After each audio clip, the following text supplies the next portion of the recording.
Hello and welcome to episode 122 of In PS We Trust, a PlayStation podcast. My name's Davey and joined with me, as always, is the fine wine himself, Mr. Philip Hoy. Yes, sir. The king is back to grace you with his presence. Yeah, well done, mate. It's getting a bit old hat now, isn't it? I'm glad we had this 3-episode thing on it, you know, and then we just can't mention it again, because it does get, this is only 2 episodes in, it's already wearing out its welcome. That makes me sad. Sorry, I only mate. get one more episode to boast about it after this one. Yeah. Thank fuck, yeah. Yeah, thank God. And the lowly stooge himself, Spencer Davis. How you doing, my friend? Doing good. To be fair, Phil, you can keep boasting about it. There's just a punishment that incurs. Yeah, it's true. Oh, yeah. Well, I wouldn't be doing that, mate. I've probably racked up enough shots anyway. I probably will over the next couple of episodes because last big quiz? I think I had the most, didn't I? Yeah, I think you did, only because you lost a load of bets. Yeah. I think you did well overall, like in the actual like quick news games, but then it all fumbled whenever you got to prove your gaming capabilities, and that's where it all went downhill, and that's where Spence rose up. A phoenix from the ashes. He comes in with actually the best shot carrier out of all of us last time, so it's all to play for this time. I mean, we got a lot of bets on. We got the Marvel Tokon characters, so whenever they start rolling out, that's when the shot count's going to start flying up. So. You know, we might not want to be giving out shots willy-nilly, is all I'm saying, boys. Because it's going to happen. It's going to happen. Well, audience, thank you ever so much for joining us. We are in PS We Trust, a PlayStation podcast, the biggest PlayStation podcast in the UK. And some say the sexiest, although right now, if you're watching on video, all three of us, well, myself and Phil, definitely need haircuts and shaves. So, Spence looking all right. Spence looks good with it being a bit older. He looks more Spanish than anything else. I always do, mate, always. He does. He looks like Miguel or something, you know? Yeah. You look definitely a bit foreign, and I'm all for it, mate. I like it. People are saying that we're not diverse enough on this podcast. Well, we've got Latino in the mix when you grow your hair out a little bit, Spence. So that's something, right? It's better than just, 3 white guys from Wales and, Southeast England or whatever. Or Southwest England, I should say, sorry. I'm coming back to Wales, mate. Yeah, true. He's coming back to the one motherland. of us. Coming back home. Oh, hell yeah. Get that nice. The boy's back. Most of our audience is English, I should probably say this. Looking at the analytics, like I was perusing them today, most of it's UK, as you can imagine. And then 25%-ish, something like that, is American. But out of the UK base, only 20% of it's Wales, right? Ooh. Which is shocking, isn't it? Absolutely shockingly low. We're only just above Scotland, and that's probably because I listen to the show myself. So that's I'm boosting up the numbers and boosting up the stats, you know.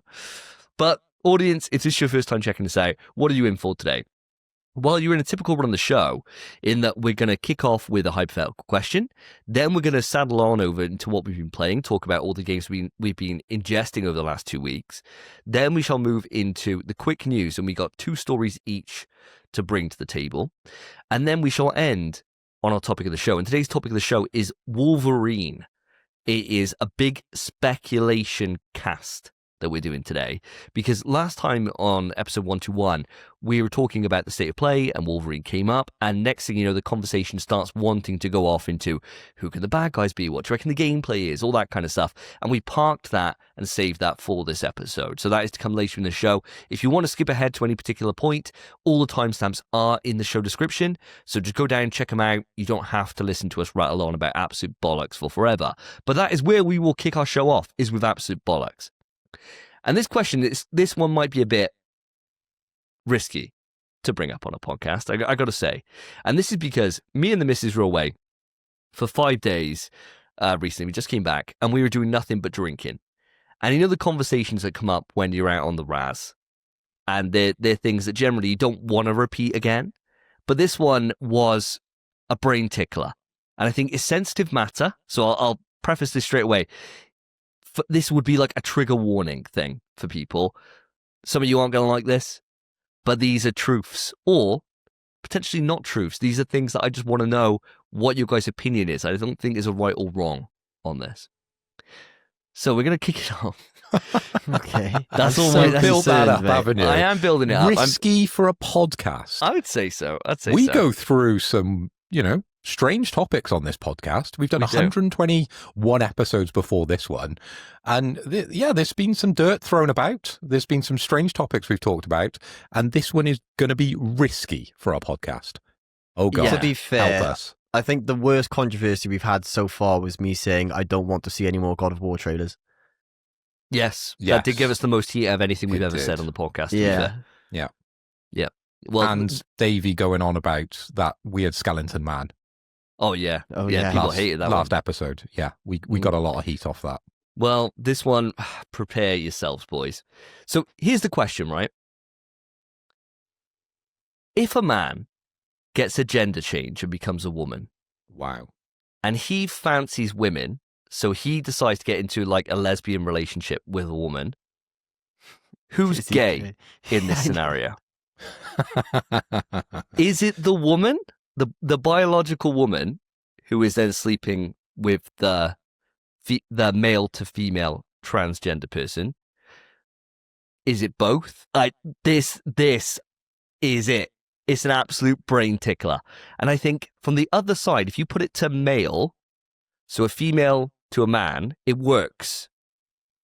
But I think for some reason, being a man myself, it's easier to call somebody who likes men gay and just close the conversation there. But for a woman, because we all know, right? We've seen enough different things where people are walking around Thailand or whatever. They can be damn convincing, right? Like super, super convincing. So, and they're normally stunning, right? You see? So if you've got a small little petite Filipino person that changes to a woman, you would never know in the streets of Thailand. You just wouldn't know. So you had a little grope and you're like, oh, hold on. Let's say that's the scenario here. Who's the gay one? Is any of them gay? Is none of them gay? Open the floor. I thought you went to Ibiza, not Thailand, Davey. Oh yeah, no, I'm just saying this was just a conversation that I think Karen just raised to me about this. I think it was just like a thing on Facebook, scrolling through. You know, it's got reels, like same with Twitter or anyone. Yeah. And it was just some guy getting hassled in the streets of Thailand, and it was just all lady boys coming up to him. And I was like, you just wouldn't know. You just wouldn't know. And she's like, and then she posed me this question. And I was like, well, here we go. And it started getting quite deep. This will be great for the podcast. I thought, yeah, well, this would be quite an interesting one. You know, that it's a very modern question for modern times. You know, Yeah, it's relevant to today. I'd say so. Not like it matters ultimately who's gay anyway, right? Doesn't matter. I No. should preface that. Not But- at all. When you're out with the lads, if one of them's gay, you're going to tell him, aren't you? You know, nothing bad about it. Just say, dude, you might be gay, you know? So, hang on, let me just make sure I understand what we're talking about. So Sure. it was it male to female or female to male? We're doing female. A female to a man, and they get with a woman. It's a man to a female. Yeah. It's a male to female, and they get with a woman. Okay. So is the male to female, are they then all of a sudden gay? Are they straight? And that's kind of the big thing. That's the big one. Because I think the person who's like a woman getting with another woman, obviously gay. But the person who they love women so much, they decided to become a woman, and then they get with a woman. Are they straight? Are they gay? Question for a rage. What do you want, Phil? You want to go first or me? Well, I don't have an immediate answer for this one. I think there needs to be some more details shared.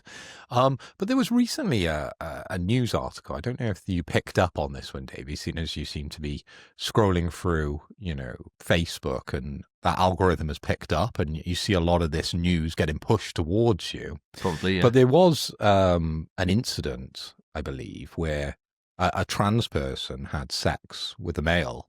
And didn't tell him, and then he sued her or him. Wow. Yeah. And Happened that a few person, times, I think. I think that person's gone to jail Wow. because What? of it. I believe Yeah. so. How? I mean, It was one of those things that you know, like when I was driving, it was on Talk Sport. It was a strange thing to come up on Talk Sport, but I think it was a male to female transition. Right. And she didn't let the person know that she was sleeping with that she was transitioning. So she was false advertising, if you like. And then the man found out afterwards, obviously, probably the next day, post nut clarity. Yeah. And then sued her, and I think she's doing jail time because of it. That's crazy, isn't it? It's crazy. What do you sue? What does that come under for a suing? Because it's not like it's not like as if you know they didn't consent Misrepresentation, to it. surely. But it's not like as if you're giving goods up, is it? You know, if they were like a prostitute, then I'd say, yeah, all right, they marketed it wrong. You know, I had a depiction of a product in mind. You didn't deliver that product. I'm going to take it back. But if it wasn't in Amsterdam or something where like prostitution is legal, I don't know how that even works. I would assume, under the pretense that it's charged as rape. That's mental. Absolutely, because you're being misled. You're being misled, and you're doing a sexual act that you wouldn't have done with the information. So they've kind of tricked you into it. Oh, I mean, that's crazy. That's crazy, isn't it? Because that's the only thing you could charge. It's mental though, because I mean, we've all been there where you've woken up the next day. Have we? No. Let me finish. We've all been there where you wake up the next day. And then you check, and you're like, no, thank God. I didn't want to be gay. No, when you wake up the next day, you realise the person that you took home wasn't the same as they looked in the nightclub after you've had about 20 pints. It's happened to us all. Or you look back on it and your mind starts flashing back with images about the people you've been kissing or touching, whatever it is. And you think back and you think, good God. Like this, I would never do this sober. Yeah, but the person hasn't lied to you. They had the drinks as. But then, that's true. Yeah, I suppose. He's got you there. But do they need to disclose? Is that something you need to disclose? I think because someone might not be comfortable with it. I guess. This day and age, I think you've got to be forward and open about all this type of thing. Because as you were saying with the ladyboys that turn up on your timeline, very convincing. Yeah, you never know. But maybe that's part of their appeal, the ladyboy. We're not talking about your average Joe or Jolene out on the streets. Yeah, true. That is looking for a partner. Got to be very upfront with this stuff now, Davey. Fair. So I suppose this cycle it back to the question, is the person who's gone male to female and got into a relationship with another girl, are they then gay or are they straight? How far in the transition are they? Full. Are they full up? Full job. Full job. Yeah. Then you probably say the female was the gay one because her mind. No, I reckon they'd both be gay. Both because gay? that HRT is a hell of a drug, isn't it? It's not it messes with your mind as well as your body. It's not just physical appearance you're changing. This is the whole whack. You grew up thinking you were a girl, but you're in a man's body. You want to get into the right body. You change your body. So they haven't just gone ultra straight. They love women so much they've become a woman. No, So I think that's out there though. I think that's definitely out there. Ultra straight. That's like so straight. You're like, I can't even look at this. It's gay as hell to look at my own dick. Let's get this gone. Well, you also have those people that can't ever pull a woman, right? Can't ever pull a woman, and then they become the woman they want to pull. That's also a point as well. Yeah. Yeah, that's big in the Smash scene. Straight as hell, that. That's my 2 cents, Spence. How about you? Yeah. Remember, that's coming from a 40-year-old. Now let's hear the much younger. The young side of the coin. Yeah. I think the exact same thing. I think they're both gay. 100%. Because the one, it was obviously a natural woman from birth. The other one, although they weren't, they've thought themselves to be one and have identified as one this whole time, you'd assume. Or at least taken a while to discover it. But they were, even if they haven't fully transitioned, they still are a woman if that's what they want to be. So it's gay, even if they still have the other bits, I think. Yeah. I think that's where I came down on it with Karen, to be fair. It was like that. She was like, but if they still she was getting hung up on if they still had their bits, right? She was like, if they still got a dick, then the woman who's with the other woman, she's then getting dick. So is she? And I'm like, you're getting hung up on this. You're getting too hung up on the details here. This is more just about how they identify. She too hung up on the D. She couldn't shake it out of the mind. And I was like, it's just straight up woman at that point, gay. Although I do like the argument, and I think it's quite funny to be like, they're super straight now, super straight at this point. I think that's just quite amusing. Little bit of into my drunken conversations with the not the ex, with the ex, not the ex. Good God, the conversation didn't split us up. It's those lady boys, isn't it? It's turned you. Cut that. Now you guys are saying it. Now you guys are saying it. There's potential that it might not be classed as gay. Do you know what is gay though, Davey? What's that? I don't think the whole, fancying man. That's not the gay thing. The gay thing is the flags. It's just too much, isn't it? Yeah. That's what it goes a bit above and beyond where they need to tell me. The flamboyance of it all. If you want to, have sex with a man, completely fine. Do it in your own room. I don't need to know. I think it's the same thing though, isn't it? Like when you're in your, to be fair, we do it all the time. Like if we weren't all in relationships and we were all single men out of town, bet your ass would we tell each other we just banged the other day. Yeah, 100% you would. We've done it for years, Davey. But I guess the only reason we're talking about PlayStation now is that we got partners. Yeah. Otherwise, the podcast would be slightly different. Yeah. It's the last Tuesday, lads. I think with the flags. I disagree as well, by the way. I don't think we would every time. No. Get a bit much, wouldn't it? Yeah, of course. Just talk about something else. Yeah. Like, what are you really going to talk about in that instance? Yeah. And it becomes a bit too much. It's like when people talk about, we had a mate before, you guys know this story, but the audience won't, and I'll keep all names out of it. We had a mate before who would go around talking about the intricacies of someone's vagina that they were sleeping with. And we were like, yeah, this is too much info. Yeah. Like, she have a great set of boobs? Great. Yeah, class, tell the lads. But going into the intricacies of that was like, this is getting beyond. This is getting crude at this point. I'm feeling like I'm reading one of those saucy novels like, mums read when they're on the beach. And they're filthy, those novels, Yeah. It was very visual, wasn't it? The way he described it. It's too much. I always admired him for his eloquency when he was describing a woman's vagina. The use of the English language was... Leave Pythagoras out of it. Like, you don't need to know that much. Yeah, definitely Pythagoras. was. It was too much. That's crazy. It was wild. It was an absolute madness. Well, I think we've handled that with the best way that you possibly can for a sensitive issue. And audience, welcome to share your thoughts. I'd like to know how you feel about this topic. You're more than welcome to share. I don't mind. I don't know why you would. There's a lot of other show to listen to. But, hey. With that awkward segue, I shall move it on to what we've been playing. This time on NPS We Trust, what have the boys been playing? So guys, it's been 2 weeks since the last podcast episode, and I'm desperate to know what you've been up to in that time.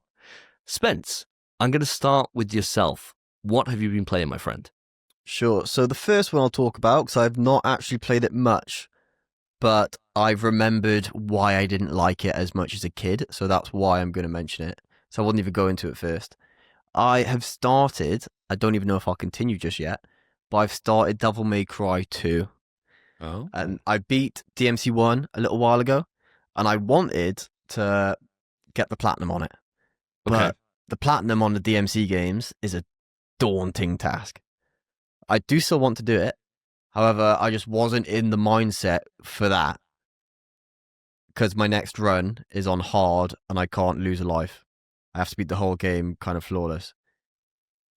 So I wasn't in the mood for that, so I thought, fuck it, I'll just start DMC 2.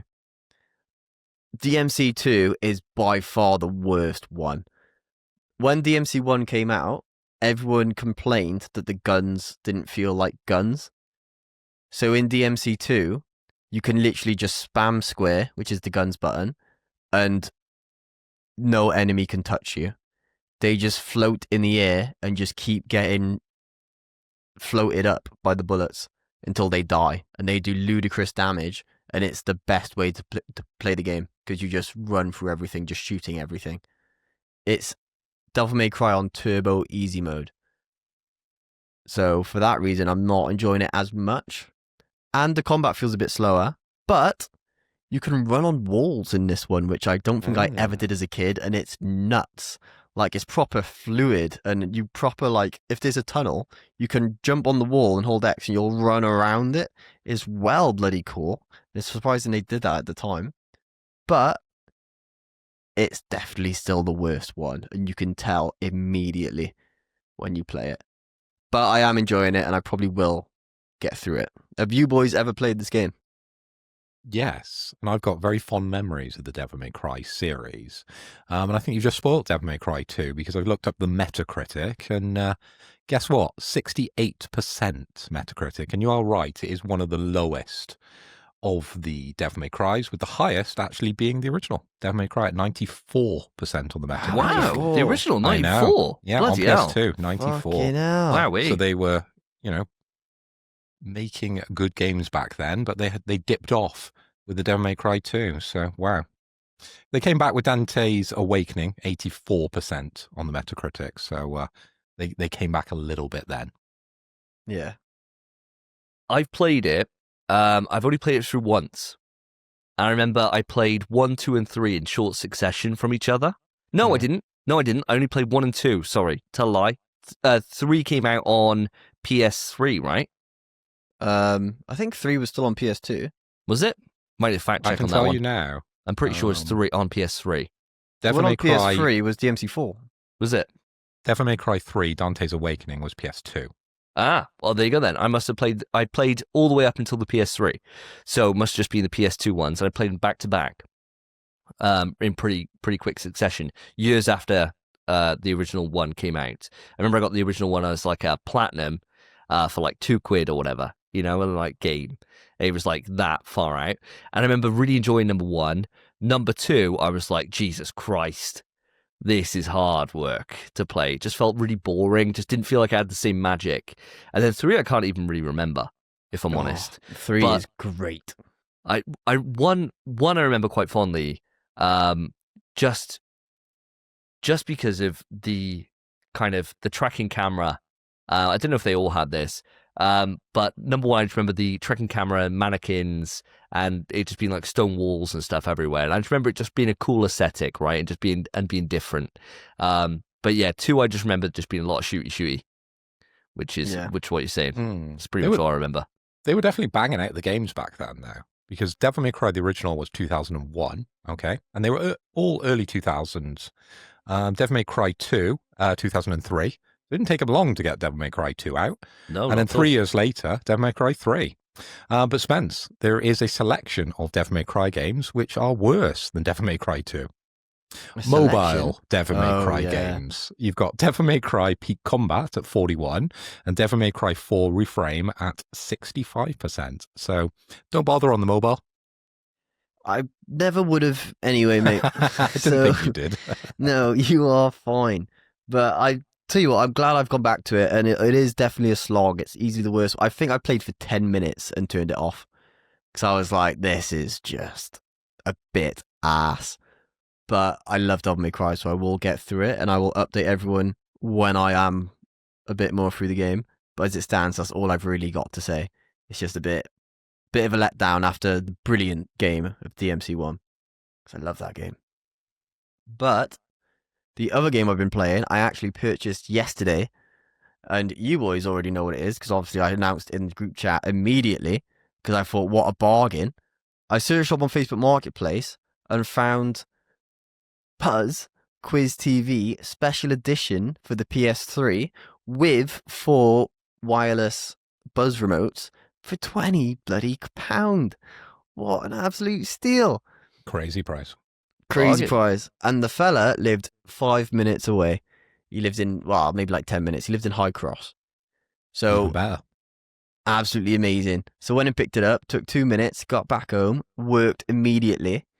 And there's a reason why the special edition is important. Okay. So Buzz The servers went offline in 2013, which means you can no longer download the quiz packs. Oh, really? Really, you can't get them. You can't Wow. connect to the Buzz servers anymore. There used to be My Quizzes where you could download custom quizzes that people had made and play couch versus couch online. Buzz is so sick. What a great idea for a game. But even though they are on the store, you can't actually download them anymore. And they won't work with your game if you could. So you can't get them. So this is why the special edition is important, because it comes with the video game questions and the Safari questions built onto the disc. So you get an extra 1,000 questions just built right in. And I'll tell you what, boys, I've been having a bloody brilliant time with Buzz. I love this game. Obviously, you boys know I love the chase. I love quiz shows. I love 1% Club. This is like my own fucking chase. And yesterday I played hours of Buzz with my mate Dan, and we just had a bottle of wine each and got battered playing Nice. Buzz. Great. It was a great time, and we are absolutely going to have to do it together. 'Cause it's class. Although, by the way, the video game questions are nuts. Are they? I've gotten way more wrong than I've gotten right. Seriously?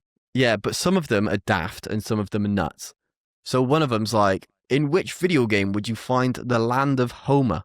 And it's the Simpsons video game. Half of them are just like questions on movie or show video games, because that's all that came out on the PS2, PS3.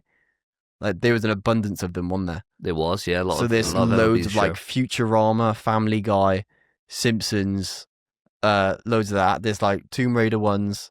There's loads of PlayStation exclusive ones. But then there's some of them that are like games that must have had a 20 Metascore and you will never have heard of.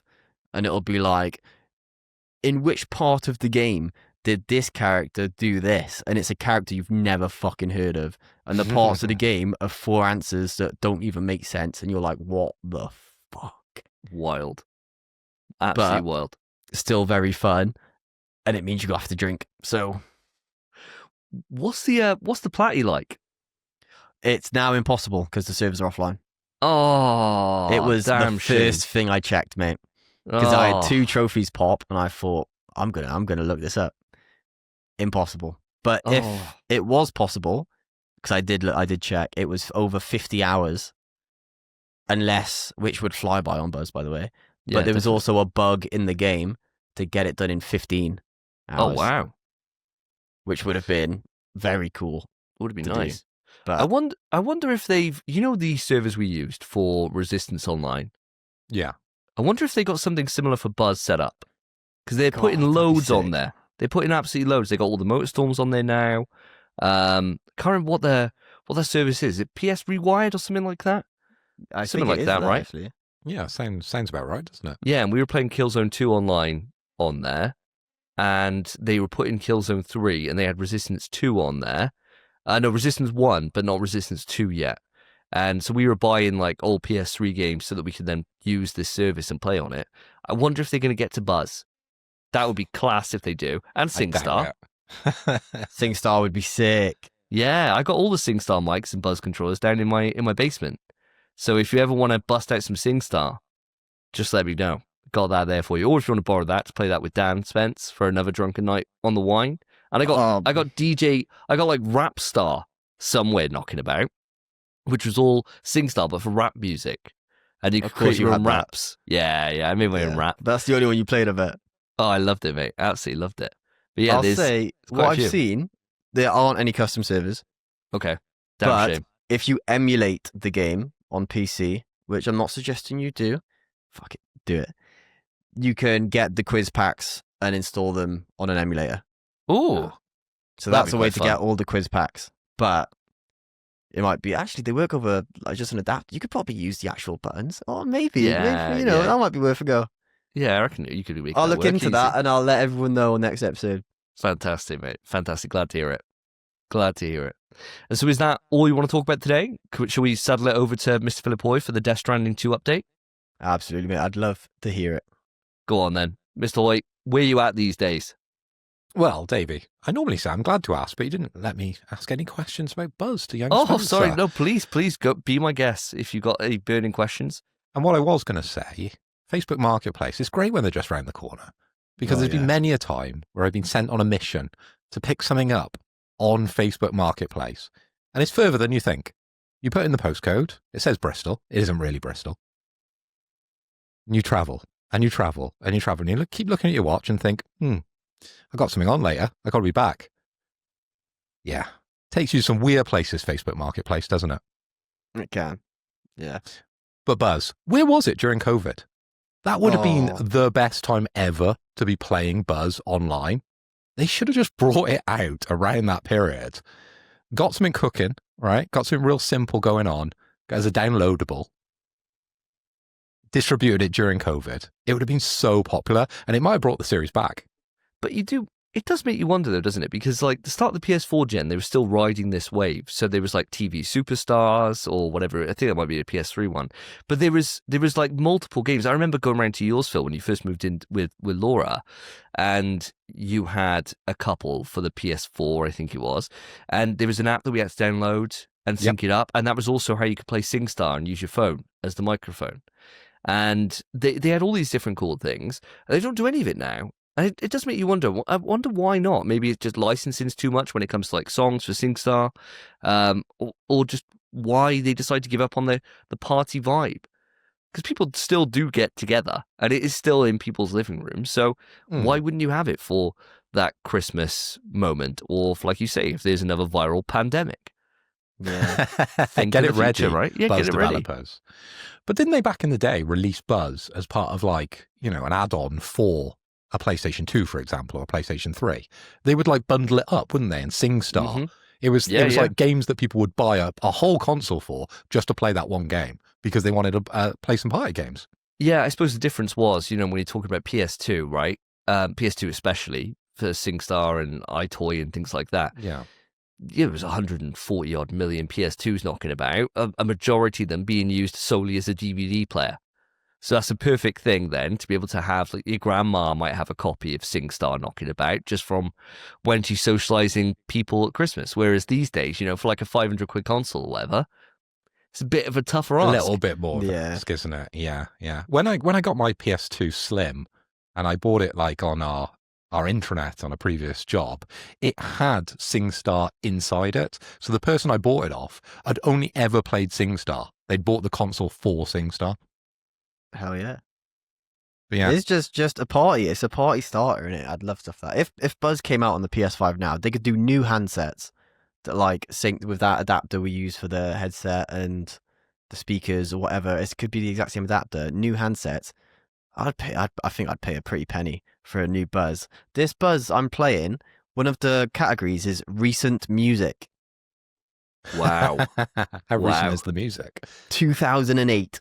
Oh, me and Phil would have been our element on that quiz. I think you guys would cook me at Buzz, especially on the music and stuff, because it is proper just noughties vibe. Next big quiz, baby. I thought Let's about it, but play it's hard. Buzz. Let's just I thought about stream Buzz as our next big quiz. That'd be class. And Okay. we could literally just plug in my capture card. Done. Get it easy as piss. Get all the stuff. Well, let's do it. That'd be fun. Here we That'd be go. fun. There you go. That's your 1:30. quiz sorted, Spence. Oh, the issue is with my quiz is when you answer on Buzz, it doesn't say what you've put. So as a quiz format on a podcast, people would hear that you've put an answer in. They won't know what you've actually said. They'll it's just more- say Davey's right, and without knowing what you actually put. Oh, well, there you go. I suppose all we'd have to do is to remember at the time to say what our answer was. I After- suppose so, yeah. But you know, some when of it's it is all like done, fast fingers. You've got to go as fast as you can. And that's where that gets tricky. But I Yeah. did think about it. Also, it'd be quite long. Spence, judging by the last couple of quizzes you've brought to the table, I don't think any of them been podcast friendly at all. So if anything, Baneblade. Beyblade, getting to eat marshmallows off the floor or whatever, not using your With our feet. hands. All these things that we can't even get the camera angles right. At least we'd have most of it done. At least it would have Well, the sound the in issue there. with that one is my quiz, for some reason, is always last when we're all cut as hell. We need to just start with my quiz one time. Just one time. It's not up to us. It's Alexa that does it. Yeah, up to Alexa. It's, Well, she hates me, bro.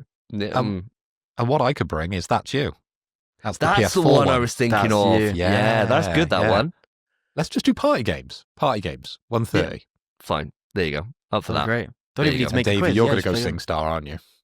Hmm. We already done that, have we? We've done lots of karaoke Yeah, stuff, so I probably yeah. won't. What I'll do is I'll go down to the basement and I'll find what ones I've got. I've got like some random Buzz stuff down there, like a bag full. Because my mum bought loads of them for when we had people round. So I bought Buzz, and then mum had loads of different versions. So I've got a few. I've got a few knocking about. I Great. know I've got at least 2 or 3 different versions of Buzz or SingStar or combinations of the two. And I've got an iToy somewhere. So we can... iToy could be the other one. Yeah, we could have some fun. We can have some fun. Definitely. Oh, there That'd you be go. class, actually. That'd be so sick with a bit of bevs. Ah, there you go. So that's episode 130 planned in the books already. Audience, if you've got a particular version of Buzz or SingStar or etc. that you want us to play for episode 130, write in, let us know. All socials are in the description of the show. But Phil, it's time for that time that the audience come and love the 4th member of the chair. Death Stranding update. How you getting on? Well, Davey, I'm glad you asked now, because I've got my Buzz out of the way. But with Death Stranding 2, I haven't really got a lot to say. I've been playing it again quite a lot. I'm up to 124 hours within Death Stranding 2.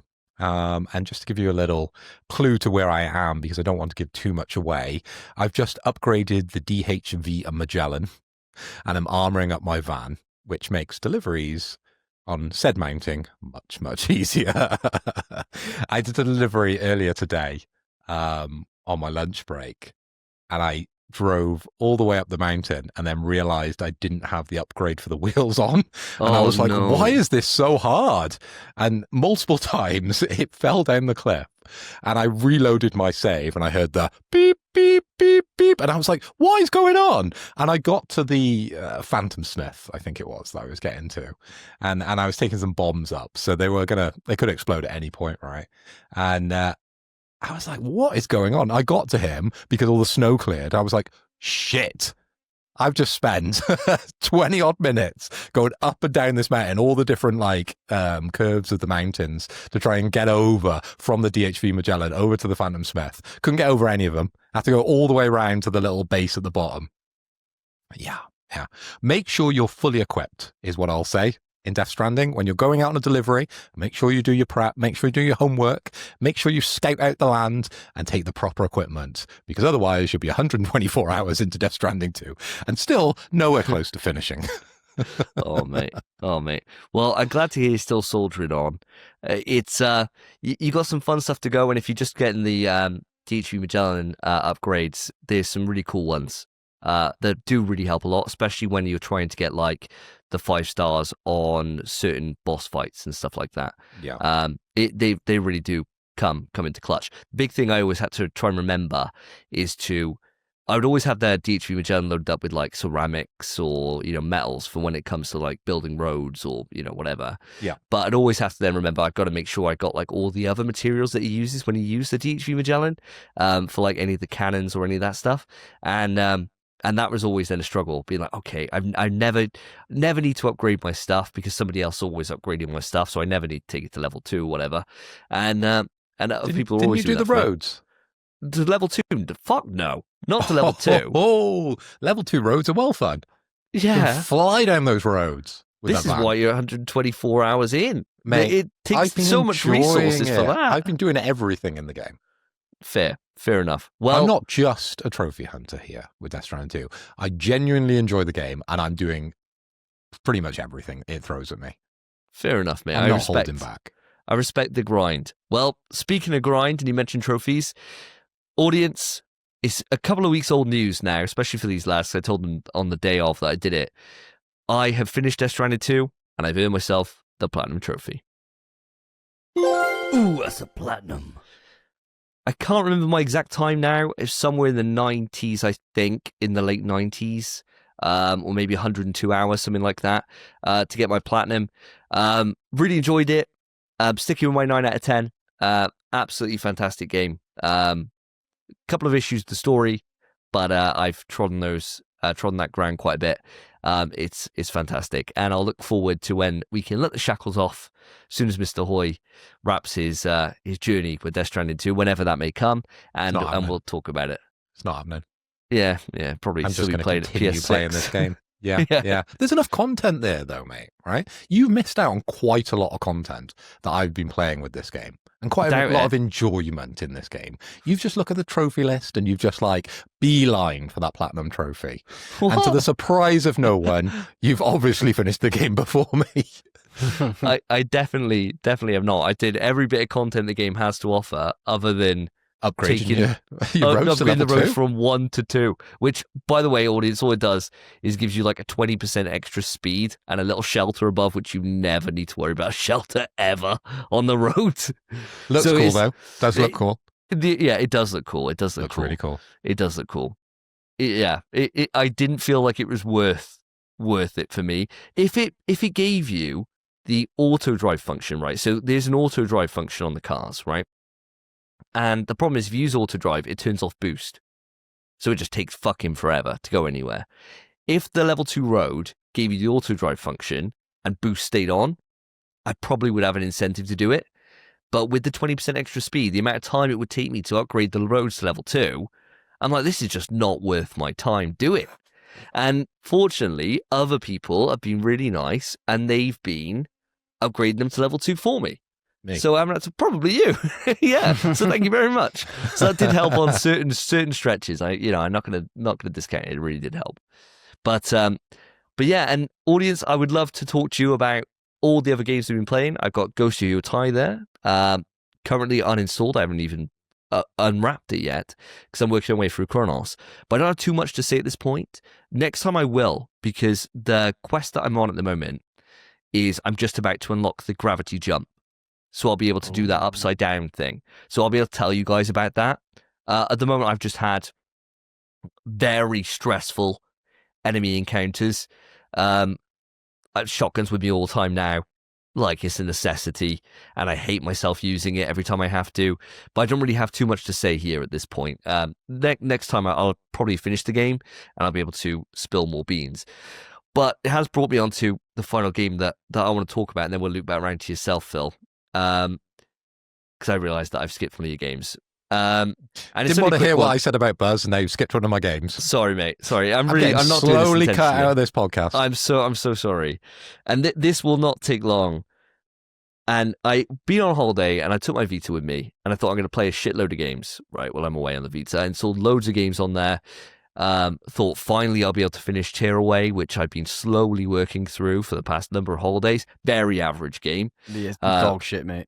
It's not dog shit, but it's dog shit, mate. It's very average. It's charming it being paper, but I'm not going to talk to the audience about it. Instead, what happened is that on my 2-week cruise, when I went on a few weeks back, Karen was playing Block Blast on her phone, right? And I was like, what the fuck is this? Have you guys ever played Block Blast? Do you know what it is? No. And is it the thing where you shoot up to... No. It's like Tetris, but instead of it being Tetris, what happens is you get given random shapes that you have to then put into a grid, like a Tetris grid, and you fail if the shape can't fit in anywhere. And you have to just continue your combos of making perfect blasts, either full left or full horizontal or vertical, and continue your combos to get the highest scores. And if it can't fit in, it ends. Karen was playing it, and I was like, oh, you can play that while I'm playing Severed and all my games, fucking little baby phone games. Turns out she set a score that was just absolutely phenomenal. It was like 199,000 or whatever. And I was like, I'm going to beat her score. I'm going to just spend the entire time I'm away and most of my free time at the moment trying to beat the score. I've put maybe 30 hours into Block Blast, I reckon. 30 hours. And the best score I got is 109,000. I'm nowhere fucking close. She's like a Block Blast master. And I watch her play and she's like moving it all around, like, and without even thinking.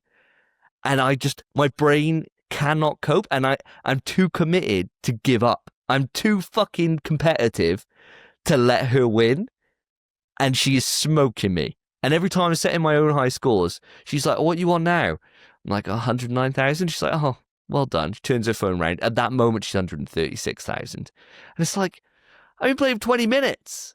Like, how are you doing this? And it's driving me fucking mental. It's driving me mental, and I need to beat it, because as soon as I beat it once, and I dethrone her, I'm done. I can uninstall the game. I never have to touch it again. I know I've beaten her, and then I can always say, well, I could beat yours if I tried, you know? But at the moment, I can't say that, because she's smoking my ass. She's like doubling my score on this fucking game. So, guys, don't install it. Because it's like a drug in the worst kind of... It's like a classic drug in that it gets you in and you hate the fact you're on it, but you need to be on it for a reason. And I'm driven to beat this fucking score. And it's like chasing the horizon. It's always out of reach. I'm never quite there. I can see it. It's there, but I can't quite get to it. As soon as I get there, more keeps going. That's Block Blast for me. It's doing my absolute tits in, lads. Block Blast. But isn't that every mobile game?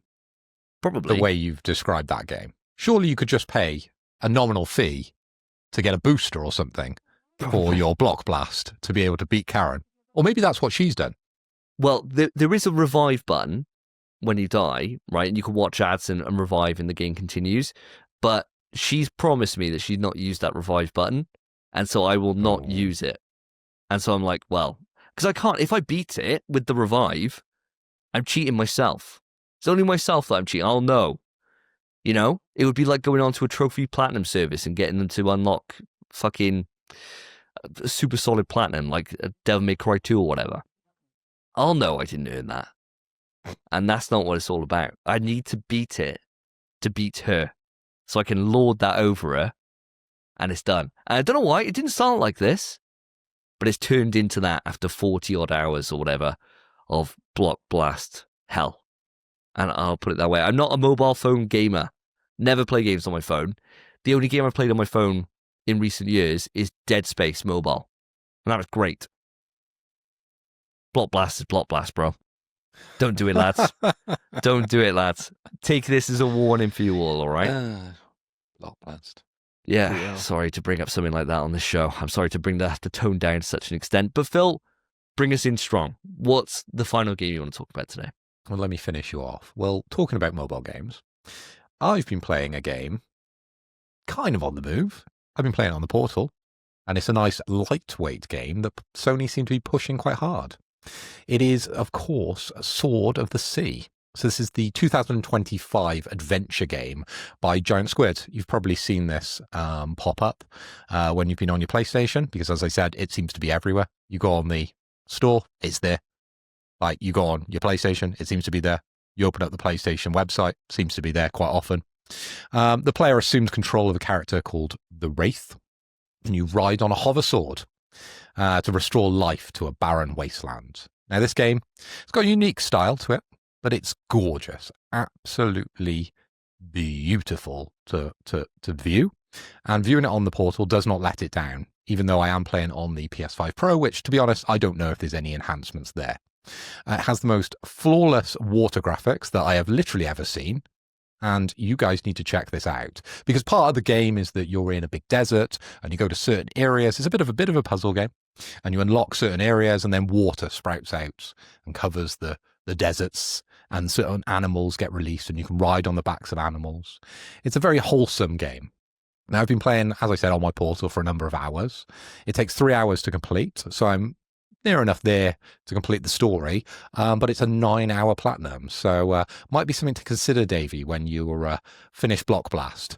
Now, guys, I can see a lot of raised eyebrows when I said Sword of the Sea. Is this something that you guys recognise? You want to guess, Spence? I've seen it pop up on the PlayStation Store, like you said it would. And I believe I've seen clips of it on like TikTok and Instagram and such. I don't know too much about it other than it looks very fluid. It looks very pretty. It looks kind of Journey-esque, but it's got more to it than that. And it does look interesting, especially if it's a 9-hour platinum. This was Phil. To me, I've had this game on watch ever since we were first shown a little bit of it. And when we had one of the state of plays, and they said that it was coming into the service day one on its day of release into Extra, I was over the fucking moon for it. I've had it installed for ages, and I thought as soon as I finished off Death Stranding, I thought I'd be straight on it. Had Chronos to play, As soon as I finished Chronos, I said I'd be on it. Now I'm going to play Ghost of Yoti. I want it done before end of year because I honestly believe it could be a contender. I really do. Like, Journey is fucking incredible. Flower, fucking incredible. And they're all the remnants. Giant Squid are the remnants of those teams that worked on that. God, I can't remember the team's name now. Is it like That Game Company, something like that? I got to double check myself here. The Journey developers. But yeah, I mean, Journey is like fucking hell, one of my favorite games of all time. That Game Company, it is, yeah. This is 100% a bit of me. Like 100% a bit of me. I'm glad you'll get into it, and I think it'd be one of those that you'll be surprised when we come to the end of the year. I think it'll end up charting that top 5, 100%. I have to agree, because that's partly why I've been playing it, because I did have a conversation maybe last week, early this week, with Potato Chief. Bit of a blast from the past. We haven't seen him on the show in a while. And he was talking about the amount of games, the wealth of games that he seems to have played during this year. And I looked at my list and I was thinking, there's a lot of old games I've been playing this year, even though we've had so many games released this year, which I want to play. So Sword of the Sea just fit in great because it was one of those games, as I said, I've been playing on the Portal, feet up on the couch while something is on TV, Bake Off. So I'm not interested in Bake Off. So I've been spending that time on the Sword of the Sea. And it's been a great time, guys. I highly recommend it. And I think you would love it, Davey. I think it's your type of game.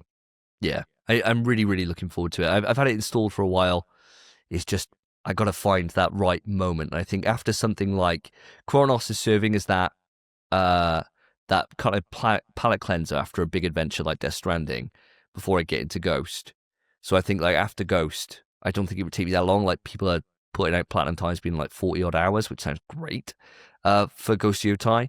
So if that's the case, and it is around about that level that I'm done with it, like 40, 50 odd hours, then I'll definitely have time for this before end of year. It's just the problem is then it's got to compete with Tormented Souls 2, which is at the end of the month or in 3 more days. All these different things that we still got coming on the dock, you know? I will get to it. It's not going to be one of those ones that's going to sit there. I know that for sure. There's been a couple of those games that I've just got on my taskbar that I've downloaded on the PlayStation, because there was the roguelike Prince of Persia game as well. That looks real good. And I think I'd probably, like the IP, probably hate the game because it's a roguelike. But I was willing to give it a try for you guys and be the one to fall on that sword and say I actually like it when I play it, because I probably would. Yeah. And I mean, we got the Shinobi game. Yes, Shinobi games out there as fucking well. all of us are buzzing about that one. This list goes on, man. That's too not many fair, games. is it? No, absolutely not. Absolutely not. But at least we do give the games that we play a good old whack, you know? It's one thing to be like, oh, I've played like 15 games this year, but then 5 minutes in one does not count, in my opinion. Yeah. It shouldn't anyway. No. So that's kind of where I stand with it. You got to at least, you know, put a reasonable enough time to drop it or to see it through, right? One of the two. Yeah. You know, if you hate it and you spend like 6 hours or something in a game, fair enough, you know? You've seen all the kind of gameplay mechanics and kind of what the core of the game is to be able to say, well, I'm leaving it here. Fair. That is absolutely fair. You don't have to finish a game, which we've had this discussion many a time before on the podcast. But 5 minutes in does not tell you if it's good or not. Like, no fucking way. And fucking Silk Song. Got to play that before end of year somehow. Fuck me, man. Not enough time, mate. Not enough time, dude. Not enough time. Gotta get off Block Blast, bro. Block Blast in your top 5 at the end of the year. Fuck that. No way, mate. No way. Fucking hell. Jesus Christ. What a dark timeline we're in if that even gets anywhere close. If I beat Karen Score, I'll be buzzing about it. I'll be telling you on the podcast. Block Blast ain't done. You'll be playing that, and then Spence will be playing the Devil May Cry mobile game. Yeah. Hell yeah. We'll be all scraping round for games to go into our top 5s. Jesus Christ. Jesus Christ. Dark hole reality. Well, with that bombshell, I think it's time we move it on, lads, to the quick news. Quick news. Quickety quick news. Welcome listeners, welcome viewers to Quick News. And because I was king of episode 120, I have decreed that this stipulation for Quick News, because we like to mix it up, is going to be video game impressions or quotes, okay? So we're going to go round. Each one of the lads is going to give you their impression or quote, and then we're going to move on to the news article for discussion. And at the end of quick news, we'll work out who was the best, who was the worst impression. We'll guess the impressions, and we'll hand out some sort of points, which will probably equate to shots in episode 130. Now, as tradition, Spencer, I'm going to hand over to you first for your quote or impression from a video game. Okay, so I've actually come prepared for this. Bloody hell, fall off the seat. I know. I say prepared. Thought of them during the start of the show. But that's as prepared as you get from me, lads. But before I even do my thing, how about a little blast from the past, boys? Listen to this. Oh, that's a good one. Oh, Jesus, that's a good one. Well, now that today. is a throwback. It's horrible when you you're know. not drinking and you see someone else open a can. It's horrible, yeah, it's horrible. Oh, well. Sorry, boys. makes I'm on the sick. wine after this. All right, Bloody ready? hell. First impression. Negative. Oh. Quick news. There we are. So, for my first bit of quick news, lads, talking about a generational game. Possibly one of my favorites. Clair Obscure has officially, this is kind of old news now, everyone knows, but we'll talk about it anyway because it's massive. Clair Obscure has officially sold over 5 million copies. And because of it, Sandfall have announced that there's going to be a new free update to Expedition 33. Now, this was always planned anyway, but they've kind of teased what it's going to entail because of this achievement.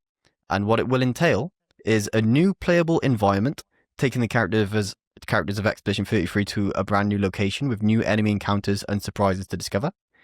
Challenging new boss battles for late game players to overcome. New costumes for each member of the expedition, giving even more customization options for players throughout their adventure. New text and UI game localizations for Czech, Ukrainian, Latin American Spanish, Turkish, Vietnamese, Thai, and Indonesian, bringing a total number of supported languages to 19, plus even more surprises that fans can look forward to. Now, Davey, you and I are massive fans of Clair Obscure.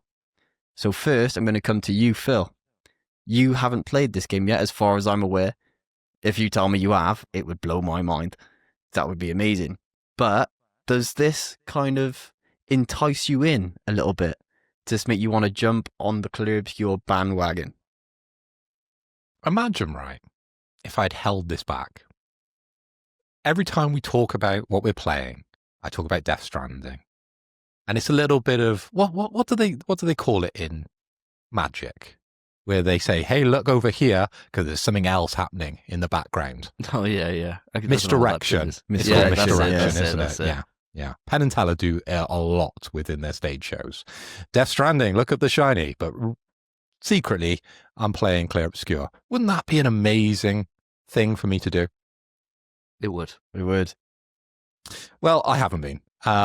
So to hear there's an update, great news. But having more content for a game that I haven't even played doesn't really get the juices flowing, unfortunately, Spencer. So a relatively quick take from me. Great news for you guys. I'm happy for you.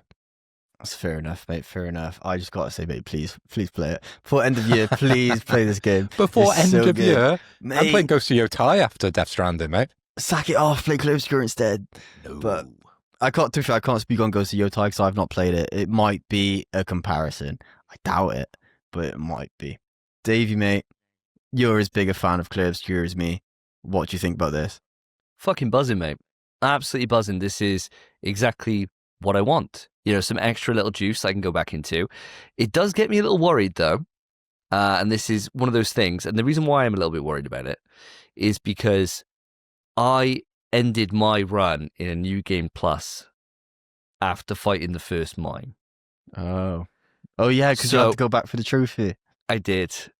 So I should be able just to load up a previous save because it saves a load of your saves, right? So I should have one there. So it should be fine. I should be able to go back kind of towards Simon. In fact, actually, I know I can. Because Oh, I we was fought showing you the Simon. Yeah. Yeah. I was showing you it just before you got there yourself. So actually, yeah, no, this is class. It's perfect. Nothing to worry about at all. I mean, I'm really excited about this. mate, the only issue would have been you have to play Clear Obscure again. I know. What a shame. What a damn shame. But no, I'm buzzing for it. You know, it's great to see all the different posts that the voice actors have been putting up about them going back into the studio and laying down a few lines. And they're setting the expectations that this isn't going to be like some sprawling, mega expansive thing. It's going to be like a small chunk of content. As soon as the main base game was like 20 hours, if you were to play it like, you know, not do any size stuff, maybe 15 hours. I'm not expecting a great deal, but hell, even like an hour and a half, maybe 2 hours worth of content for free, I'm not going to say no to that. Like, give me more. I want to play more, and we're going to be waiting a long time for Sandfall's next game, and they've already said they've got it like in the pipeline. They kind of know what they're doing, and even though they've had a lot of success, they're not going to ramp up the studio. They're going to leave it as the same core people because they felt that's what's made them to be really quick and be able to stick towards a vision, which I really respect. So it's going to be a while before we see anything new from these guys.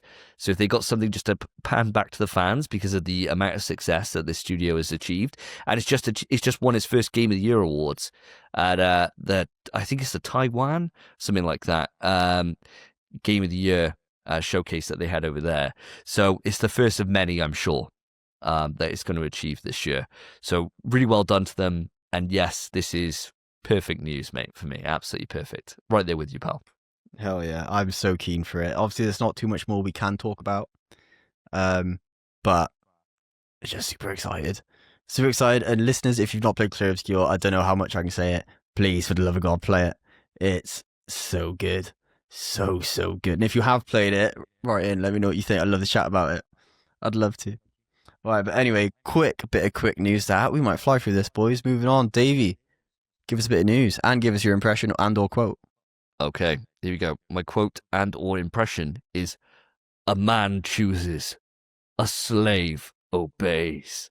A man chooses, a slave obeys. A man chooses, a slave obeys." Quick news. Oh, you have to excuse me, listeners. I've got a bit of a flu thing going on. Still soldiering on for you, for the audience. Just dying a little bit. My love for PlayStation keeps me going. Quick news. Quantic Dream have announced they're developing a competitive multiplayer game, which is running alongside their development of Star Wars Eclipse. Now, they put out a post on this saying about what they're doing and saying that they found a lot of success in the formula that they've always kind of followed with Heavy Rain, Detroit Become Human, and Beyond Two Souls, which saw them through the PS3 generation onwards. So a very narrative-focused kind of studio where you pick your own adventure, right? Great games. They were saying that after years of being a single project studio, they've expanded to now do multiple projects at the same time. And they decided to go in a different direction and go into a competitive 3v3 game. Now, guys, this game is called Spellcasters Chronicles.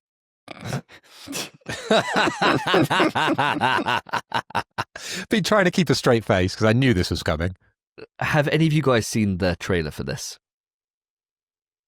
I have not, but the name doesn't fill me with confidence. Put it that way. I got recommended the trailer and I read the title and chose not to.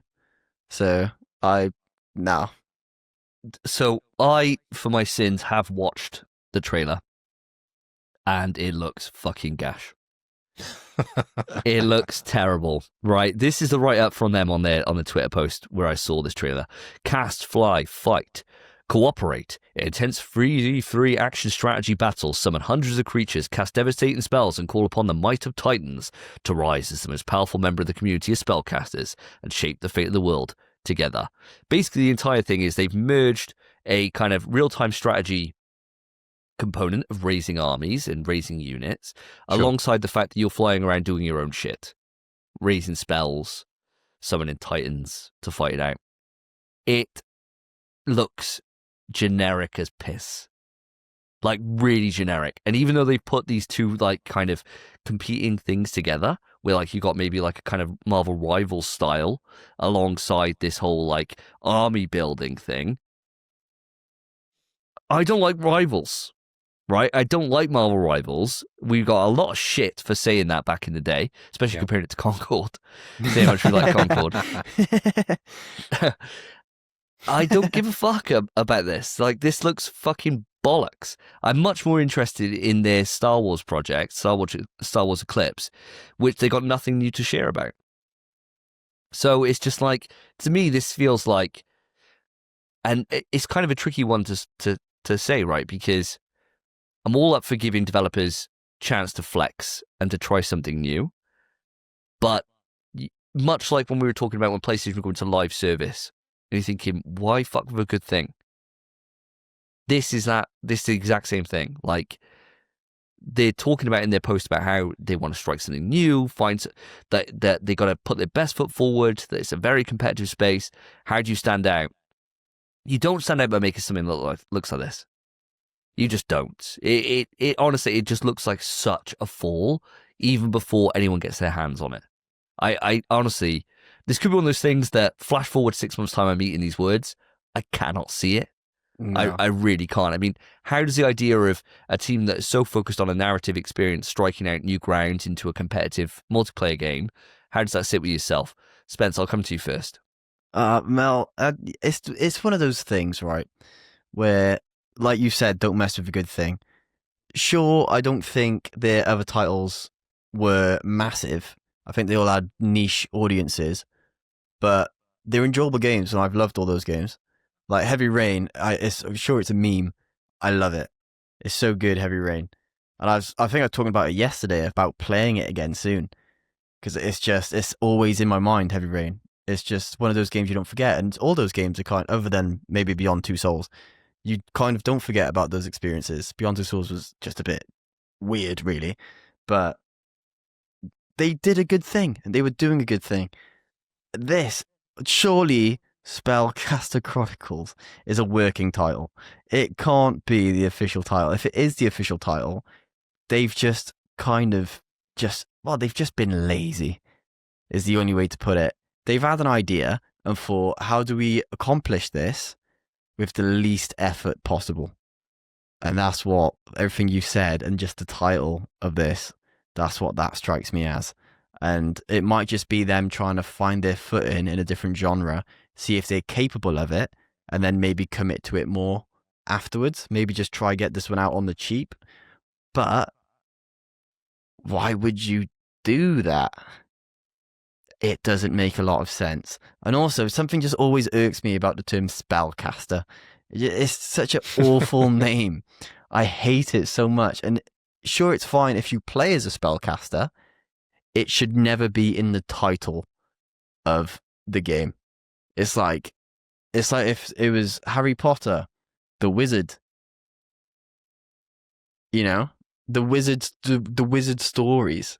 Like what? It's awful. It'd be terrible.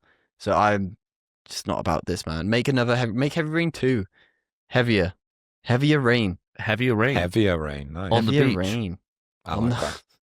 On the beach. You hated that title as well. I hate that title. Yeah, but at least, as you quite rightly said, at least it didn't have Spellcasters and Chronicles in it, which both things are pretty generic at best, aren't they? You know, we could always call the show the PlayStation Chronicles. Yeah, maybe we get some more subs. Yeah, brilliant. Fuck that, Phil. What about yourself? How does this idea strike you? Well, I've got to echo everything Spencer was saying, because this looks like hot garbage. And if these developers read the Twitter comments, they're going to come up against, instead of new Detroit Become Human, Bro has given us a live service game.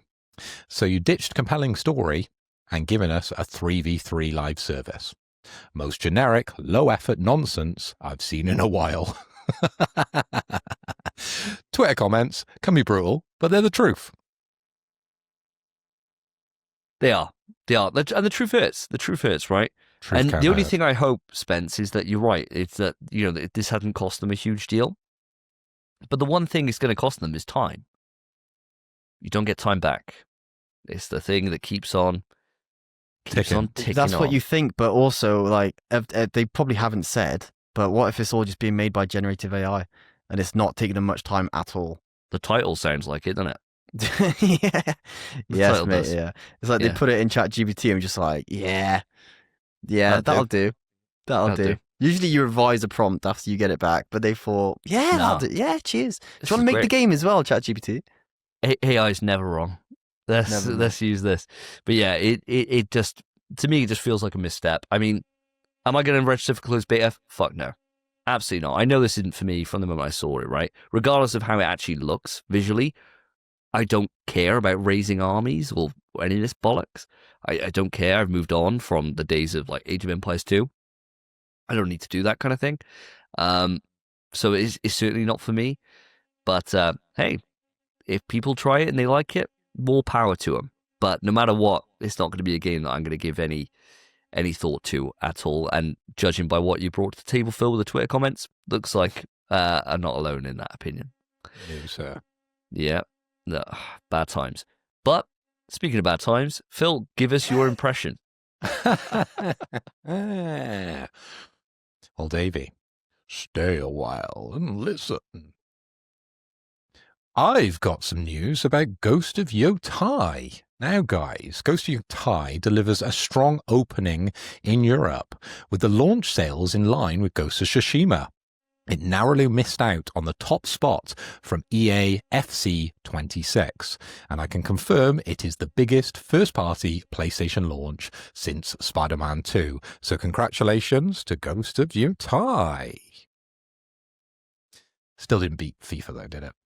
Never will. Unfortunately. Never will, mate. Yeah. No. Well, I've got the top 10 in front of me, and I'll read that out if you guys will find that interesting. So FIFA took the top spot, or as we have to refer to it now, EA Sports FC 26.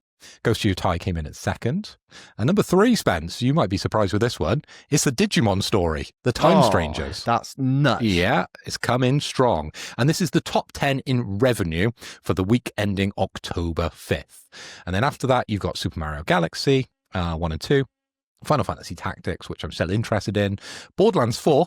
Who the fuck's buying this game? Silent Hill F, Mario Kart, NBA 26 or 2K26, and then Assassin's Creed. So these games that we poo-poo very often on the regs on the show, they sell really, really well. They do, yeah. Yeah, of course they do. They all do, don't they? It's a top 10 of nonsense. Mental. Yeah. What's crazy is that if you were solely going off the hate online, you'd think that Yoti would have done terrible. It just goes to show, doesn't it, that, like Twitter's echo chamber, when it comes to the fact they don't like the lead actress, means absolutely fucking nothing. Yeah. Because the majority of people are interested in the game. So well done. Well done, Sucker Punch. I've got it. Spoiler alert for your birthday, Phil, that you already know. You've got it as well. Great. I bought 2 copies straight back to back thanks to Game Collection. So thank you ever so much, Game Collection, for the truly phenomenal experience and Taking his pricing. money. Yeah, but great value, man. £47 It is great. Yeah. Great. Ghost of Yoti, fucking incredible value with the £10 reward points. Can't go wrong with that. So no, really well done, Ghost of Yoti. I haven't played it yet, so I can't say if it's well deserved. But I'm looking forward to it. And from everything that I'm seeing from people that are actually playing the game, they're making me feel very happy about this purchasing decision. Because people are saying that the story might not hit as hard as Tsushima's. Tsushima's story is fucking top tier. But that all the gameplay and everything's improved. So I'll be very much looking forward to that, because Tsushima was incredible anyway. So here we go. See where it rates by the end of the year. Yeah, definitely. I'm sure it'll feature somewhere within our top 5s for sure. It looks absolutely stunning. If the visuals and the echo chamber that is Twitter, if you're not listening to the comments made about the lead actress, as you pinpointed, they're all positive that I've been reading. So I can't wait. And thanks, Davey, for getting it for my birthday. 14th of November, if anyone does want to send anything through, I can send out Amazon wish lists, if you like. That's probably the easiest way, isn't it? I'll put those in the comments of the show. There you go. Spencer was setting up a PO box, wasn't Yeah, man. Yeah, Oh, he yeah. was, wasn't he? he? Yeah, there you go. Yeah. So that's something to keep on the back burner. Anyway, if Spencer's got nothing else to add to that one, I'm looking over. Shake I'm of the not head. really gonna. Well, I mean, great, good for them. I'm not in a rush to play Yoti, so I can't speak on anything else. Okay, well, something you might speak on is Sucker Punch's next project, because this is a 2-for-1 all around Ghost of Tsushima and Sucker Punch, because they've been coming out and dropping some quote bombs, and they've been saying, the truth is whatever we do next, whether it's continuing Ghosts or going back to Sly, the decision is really more limited by, again, our cherishing of focus and our time to iterate, which means that we really can only do one thing at a time. They're a small studio and they're just going to continue doing one game. They're not going to be doing multiple projects or juggling 4 projects, as they put it in their quote. Yeah, we'd have a remaster and let's go for one of those or one of those and do some fan requests. That would be really popular, but they can only do one thing at a time. So I want to pose the question to you guys. And I'm going to read the list of games that they have brought out. What do you think Sucker Punch's game is going to be next? And maybe we could put some shots on this, because I don't think anyone knows the answer to this. It's all speculative, isn't it? But they have only got 4 IP. So let me just read you through them if you're not up to date on what Sucker Punch has been up to. So they first came out and made a game called Rocket, Robot on Wheels, for the Nintendo 64. They made Sly Cooper, 1, 2, and 3. Then they made Infamous, 1, 2, and 3, and 4. And then they made Ghost of Tsushima, Legends, and then Yoti. So what could be next? I'm going to throw it over to Spence first, because you've been relatively quiet on this topic. What do you want to see Sucker Punch do next? Will it be returning to an old IP? Because, of course, they can only do one at a time. Or do you think they're going to branch out and do something new? Ooh, well, I'd like to think they're going to do something new. However, do I even want it? I know what I want in my heart, but I don't know if I actually do. I want Infamous. I'd love Infamous, because Infamous 1 and 2 especially, I love them. But I wasn't a fan of the PS4 ones. Second Son. Second Son and First Light, wasn't it? First Light, and then you've got Festival of Blood as well. Yeah, it's a DLC. Yeah. That's a tiny DLC chapter. That Yeah, it was paid for, but yeah, it wasn't a big deal. Yeah, I didn't enjoy those that much, and I did try them for like about 5 hours, and I just wasn't gelling with it, because the Infamous 1 is so sick. I've been thinking about buying it, and because I'm on my PS3 quite a lot at the minute, I've gone back and playing it. And I really might do it, because I adore Infamous 1. I love that game. I got that for free on the PlayStation Outage back in there. I remember speaking about that before. Nice. But yeah, I want Infamous. I'd like a remaster or a remake of Infamous 1. That's what I'd like to see. Okay, you think they're going to go down the remaster rather than bringing out a whole new game for Infamous? I don't think they will. You just hope they will. I think they'll go new IP. I think that's what they should do.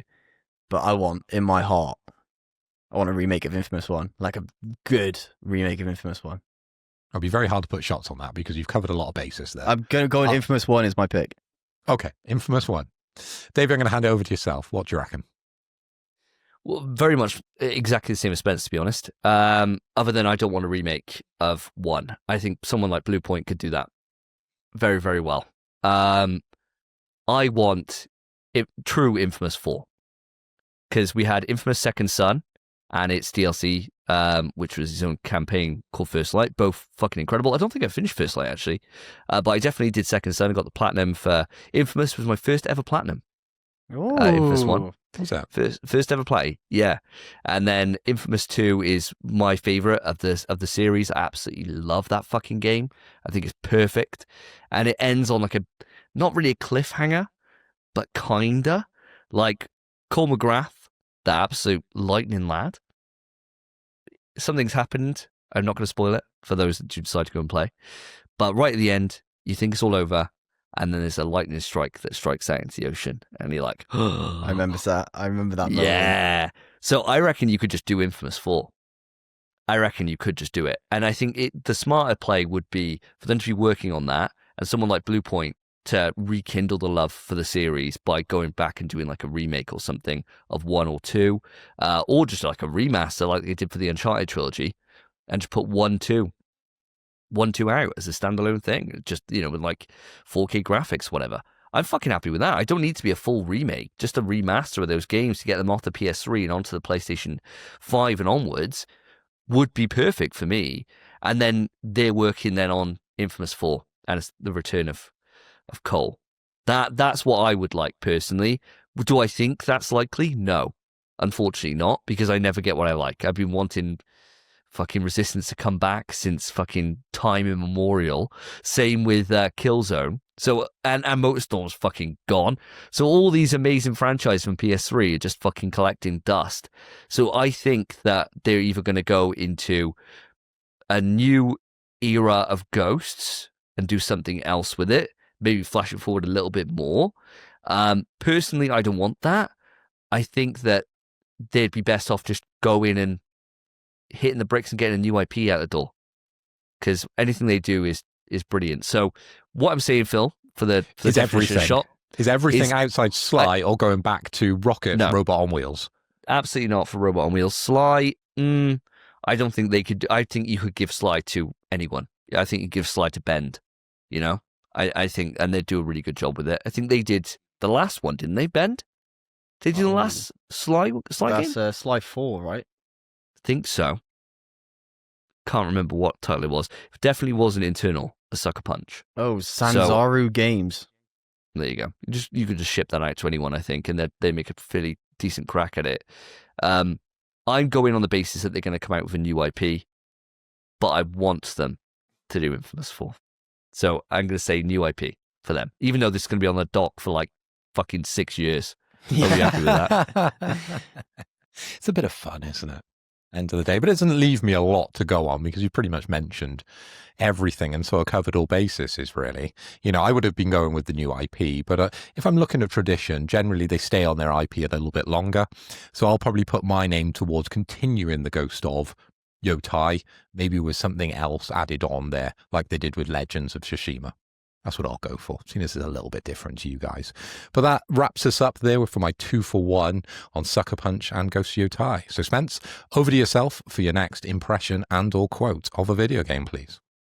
Okay, mate, okay. So for my next impression and or quote, another little one-word juicer. Jackpot! Quick news. So we have kind of an update or kind of a new way of doing things. So Call of Duty, the newest one, Black Ops 7, has recently had its beta, and Call of Duty has put out a tweet after this, and the tweet is as follows. The Call of Duty community is unmatched, and we thank you for joining us in the Black Ops 7 beta over the last week. This beta has provided Treyarch the opportunity to try new things and rapidly test and implement player feedback. Building on this feedback, we can confirm that open matchmaking with minimal skill consideration will be the default for Black Ops 7 multiplayer. Additionally, to keep players together from match to match more often, persistent lobbies will be coming to Black Ops 7 at launch on November 14th. So it appears all of Davey's dreams have come to fruition. SBMM, or skill-based matchmaking, is in the fucking bin. And now you can keep chatting shit all you want to the same dickheads every game. Obviously, Phil, I came to you first last time. Davey, I'll come to you now. What do you think about this, mate? I think this is long overdue. And I think this is solely down to the reaction to the fans for this game. So this game is very muted at the moment in terms of its public reception. And that is in no small part due to Battlefield. Right, Battlefield's come out the gate swinging. They're certainly not their 100 million players yet. But I think on the last reports, it was like 6 or 7 million. And one of the highest concurrents on Steam for, I think, certainly for the series. But I think it was like 800k concurrence on Steam on its first week, which is nuts, right? So Battlefield's done very, very well. COD's having to step up its game this year, especially as last year's game did not get received all that well after the first couple of months. They're doing everything right here with this. And this is why competition is so important in any space, because people have been asking and begging for SBMM to be devalued in how they do the matchmaking. So audience, if you're one of those lucky people that don't play COD, as much as like myself and Spence certainly do, or have done over this generation of consoles, it goes like this, where you'll have 3 or 4 games which you just are smoking. You are playing so fucking hot. Everyone is just getting fucking fodded by you. And then all of a sudden it switches and then you are fighting for your life to be, you know, even remotely up on the leaderboard. And generally speaking, Spence, you and me, and especially yourself, do very, very well regardless, right? Like we'd hardly ever go in neg. Not very often we get our fucking heads kicked in Yeah. on COD, It's even when happened, SBMMs. Oh, but it does happen, yeah. It's happened, but it is the rare occurrence. But you'll just find that you'll have games where you're kind of casually playing and you're fucking bodying, or you've got a proper sweat on. And you've got to proper concentrate, proper work as a team, proper call out stuff to even remotely compete. It feels like you're playing ranked, even though you're just playing in a normal casual lobby. And that's the grind that SBMM puts you on. And you'll be in that for a while, and then all of a sudden it gives you a couple of nice games to keep you kind of going. Having that gone, or very much reduced, will bring it back to what made COD so special, back on like Modern Warfare 2, you know, those like PS3, Xbox 360 days of COD that people look back on so fondly, in that you could have games where you go in and there's someone in there that is just an absolute god, and people that are muck, and you just never knew. Each game was very different, and you'd all of a sudden find yourself in a lobby where somebody might be absolutely fucking amazing, and you could stay with them like all night to just be like, I want to kill this fucking guy. Like, and you might spend all night just trying to get that kill or to finally beat that other team. And it will give those little rivalries that before you know it, you've ended the night playing with the same group of lads the entire time, talking shit in every like post-game thing. And it creates those stories and those kind of like those rivalries that live with you then way past that game's lifespan. You know, that you think back to like Xbox 360 party chat or whatever, and it was fucking absolutely horrific. But it's those things that have lived on collectively in the mind of COD players for years. And those experiences have a chance to come back again now. And I think they're doing the right things here. Is it enough at this point with how well received Battlefield's been? I don't know. But I'm very, very grateful that COD are taking the chance to try something new and to go back to what used to work. Try something old, really. Try something old, yeah. To really take it back to what made the series so kind of successful back in its day. So I'm really positive on this. I really, really am. But I do want to know from yourself, Spence, you played the beta for this. I was away, so I didn't get a chance to play it. How did it feel? Does it feel like a game that you want to go back to later this year, even with these changes or without these changes? Are you interested in COD this year? So I did play the beta. I hit max level in the beta. I kind of sweated it, actually. It was a lot of fun. It's really, really good. But the thing is, the SBMM, we've always complained about it because it's not what COD used to be. However, in this day and age, everyone's a fucking sweat. So there's a lot less fodder than there just was back in day. Obviously, back in day, you would figure out what gun you'd use because someone would kill you and you'd think, what gun did he have? Whereas now, there's guides and guides of best builds, quickest, time to kill. There's so much more resources and information and gameplay to watch how good players play and adapt from it. Whereas back in the day, you just had to watch the kill cam. And that was what you could learn from. And that was it. So everyone is good now. So even without SBMM, and I never once played, there was the option, there were 2 game modes. One didn't have SBMM, or had it at least turned down. The other one had SBMM. I never once played the SBMM one. Not once. I just played the one that was like the old days. And still, some games you're just getting cooked. It was a nightmare. I will say, after about level 12, when I found my feet in COD, or in this one, because obviously we've had quite a big gap from COD, I kind of smoked. It came back to me and I was doing well with the new movement and everything. The wall jump's crazy. It's just good, man. It's good. I'm not desperate for it. I'm not desperate. I want to play more single player experiences, so I'm not that keen. But if you ever bought it and said boot up, I'd be there in a fucking heartbeat. But it's my time. So I'll buy it at some point. I'm sure I will. Mostly just because co-op campaign and zombies as well.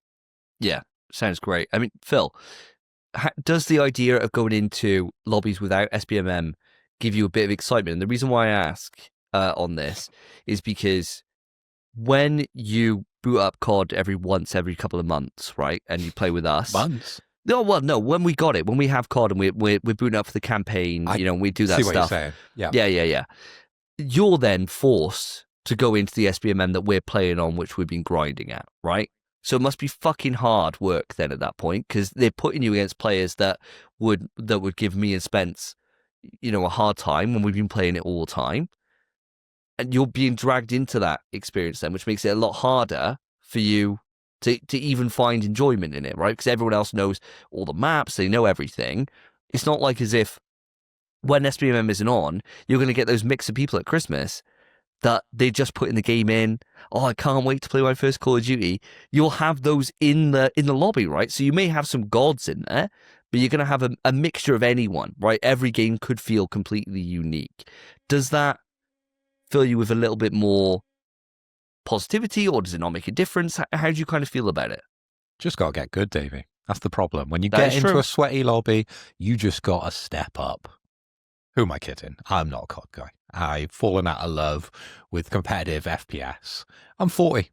I like the finer things in life now. I like a nice, relaxed, story-based game on PlayStation these days. So my time isn't spent in these multiplayers anymore, unfortunately. You asked me the other day, would I buy the newest Battlefield? And it's been getting rave reviews. And I considered it for all of 30 seconds because I just wouldn't have the time to be able to do it. As much as I did enjoy the time we had when we were in the beta for Battlefield, I just can't dedicate the time to warrant getting to a level where I could enjoy these types of games these days. It's just a massive time investment. And when we have the wealth of games that are on PlayStation and the games that I haven't got to this year, because I've been playing bloody Dead Space Remake at the start of this year, which took out a huge chunk of my gaming time at the beginning of this year, as well as a couple of indie games, which I put a lot of time and effort into to get platinums this year. I just haven't got it. I just haven't got it in me to spend the time in these games. But I'm glad with the news that you guys have presented to our audience. It sounds like they're doing a lot of things that the audience will probably really enjoy. And it sounds like, Spence, hey, you're enjoying it already. It's great, man. It's just a great game. It's COD, bro. It's COD. But this one's got the whole campaign, main story can be played co-op, and it's got apparently every zombies map. Does that not entice you at all? You guys are trying, and I appreciate it. But to bust out, what are we talking for COD these days? It's 50 and upwards, isn't it? 70, yeah, probably. Yeah, I mean, game collection, mate. You never know. No, you wouldn't get it. You wouldn't get in a couple army streams, That's true. Yeah, it might be able to get it for free, do. like I've done a couple of times. But yeah, it'd be one of those things that you'd have to be chilling out at least like 55 quid, even with like, PSN credit voucher workarounds and shit like that. It's gonna be a big ask. It's steep for a game that I'm really not going to spend a lot of time in. That's fair. I mean, I suppose the only thing that might throw a spanner in the works is if the campaign is great, right? If people are coming out and they're like raving about the campaign, then it would be worth it. That would be worth it then, because we could all go through that together. We had so much fun with those standalone little campaign missions. Oh, they were so sick. Spec Ops. Yeah, they were great, right? From a few years back. So if the campaign does come out and people are saying, yeah, do you know what, this is fantastic, then I mean, that's probably worth the price of admission alone. For like 8 hours of just a great time with your buddies, that's not bad. Plus, then you get the zombies and all the other shit on top. So I suppose that would be the only caveat you'd have to bear in mind when we get there. But I mean, you're asking a lot. COD campaigns, they run the gambit. Sometimes they're fucking great, and sometimes they're a bit ropey. So you just never quite know until kind of the reviews start pouring out about them. So we'll wait and see. Hell yeah. Anyway, I think that's about enough of that. Davey, I guess you can keep talking, mate, because it's coming back round to you again. Give us your quote or impression, my friend. Okay, I think you guys will know this one. 7 minutes. 7 minutes is all I can spare to play with you. Quick news. I was about to give away what it was. Oh. So as if you guys don't know.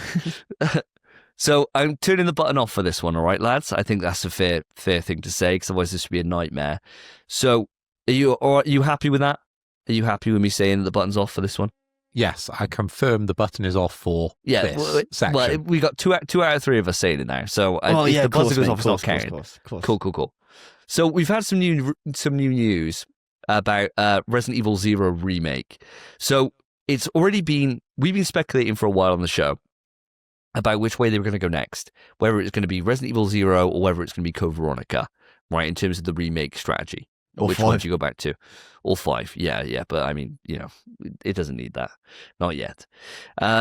So there's been some new casting and plot details that have been unearthed, right? And I'm getting this from MP First, a website there. And this is what they're saying, right? And I'll just read this verbatim. Following the huge success of the Resident Evil remakes, it's no surprise that Capcom continues to work on more projects remaking classic entries. Among the most requested titles for the current gen treatment are the acclaimed 2000 spin-off focusing on Claire Redfield, Code Veronica, and the GameCube prequel Resident Evil 0. Fortunately for fans, the existence of both projects has been repeatedly corroborated by reliable sources, suggesting we will see them in the near future. We can now confirm that the Resident Evil 0 remake is indeed a reality, and we were able to gather some details about the project, including additions to plot, casting, and information regarding its development. Similar to what's been reported by reputable insiders, we have been told that the Resident Evil 0 remake is a project that has been in development for a few years now.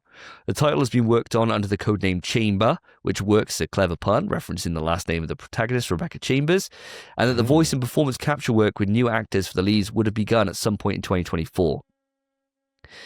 It goes on about the different actors that have been, their resumes have given up the fact they're in Project Chamber, so that's their kind of corroboration on that. On this, but it goes into some more details now. In terms of the plot, the remake is expected to expand upon the source material. Although the core story will remain the same, another common characteristic of RE remakes. Before continuing, blah, blah, blah, blah, blah, blah. One of these new storylines would involve the initial segment of the game set on the train, specifically concerning the train conductor. In the original game, this character is never seen and is only referenced via his office on the train, but in the remake, he will take on a slightly larger role.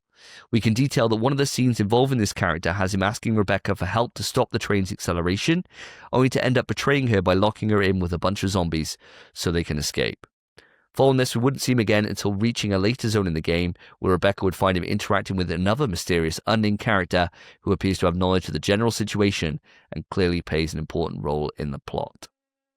Now, they're not giving away too much in that, for those that don't know, but for me and you, Phil, who've played 0, I don't know if you've played 0, have you, Spence? Oh, mate, I played the start of 0, and I didn't play it again because I found the shotgun on the train, and I never inspected it, and then the train crashed, and because you didn't inspect it, it's not there.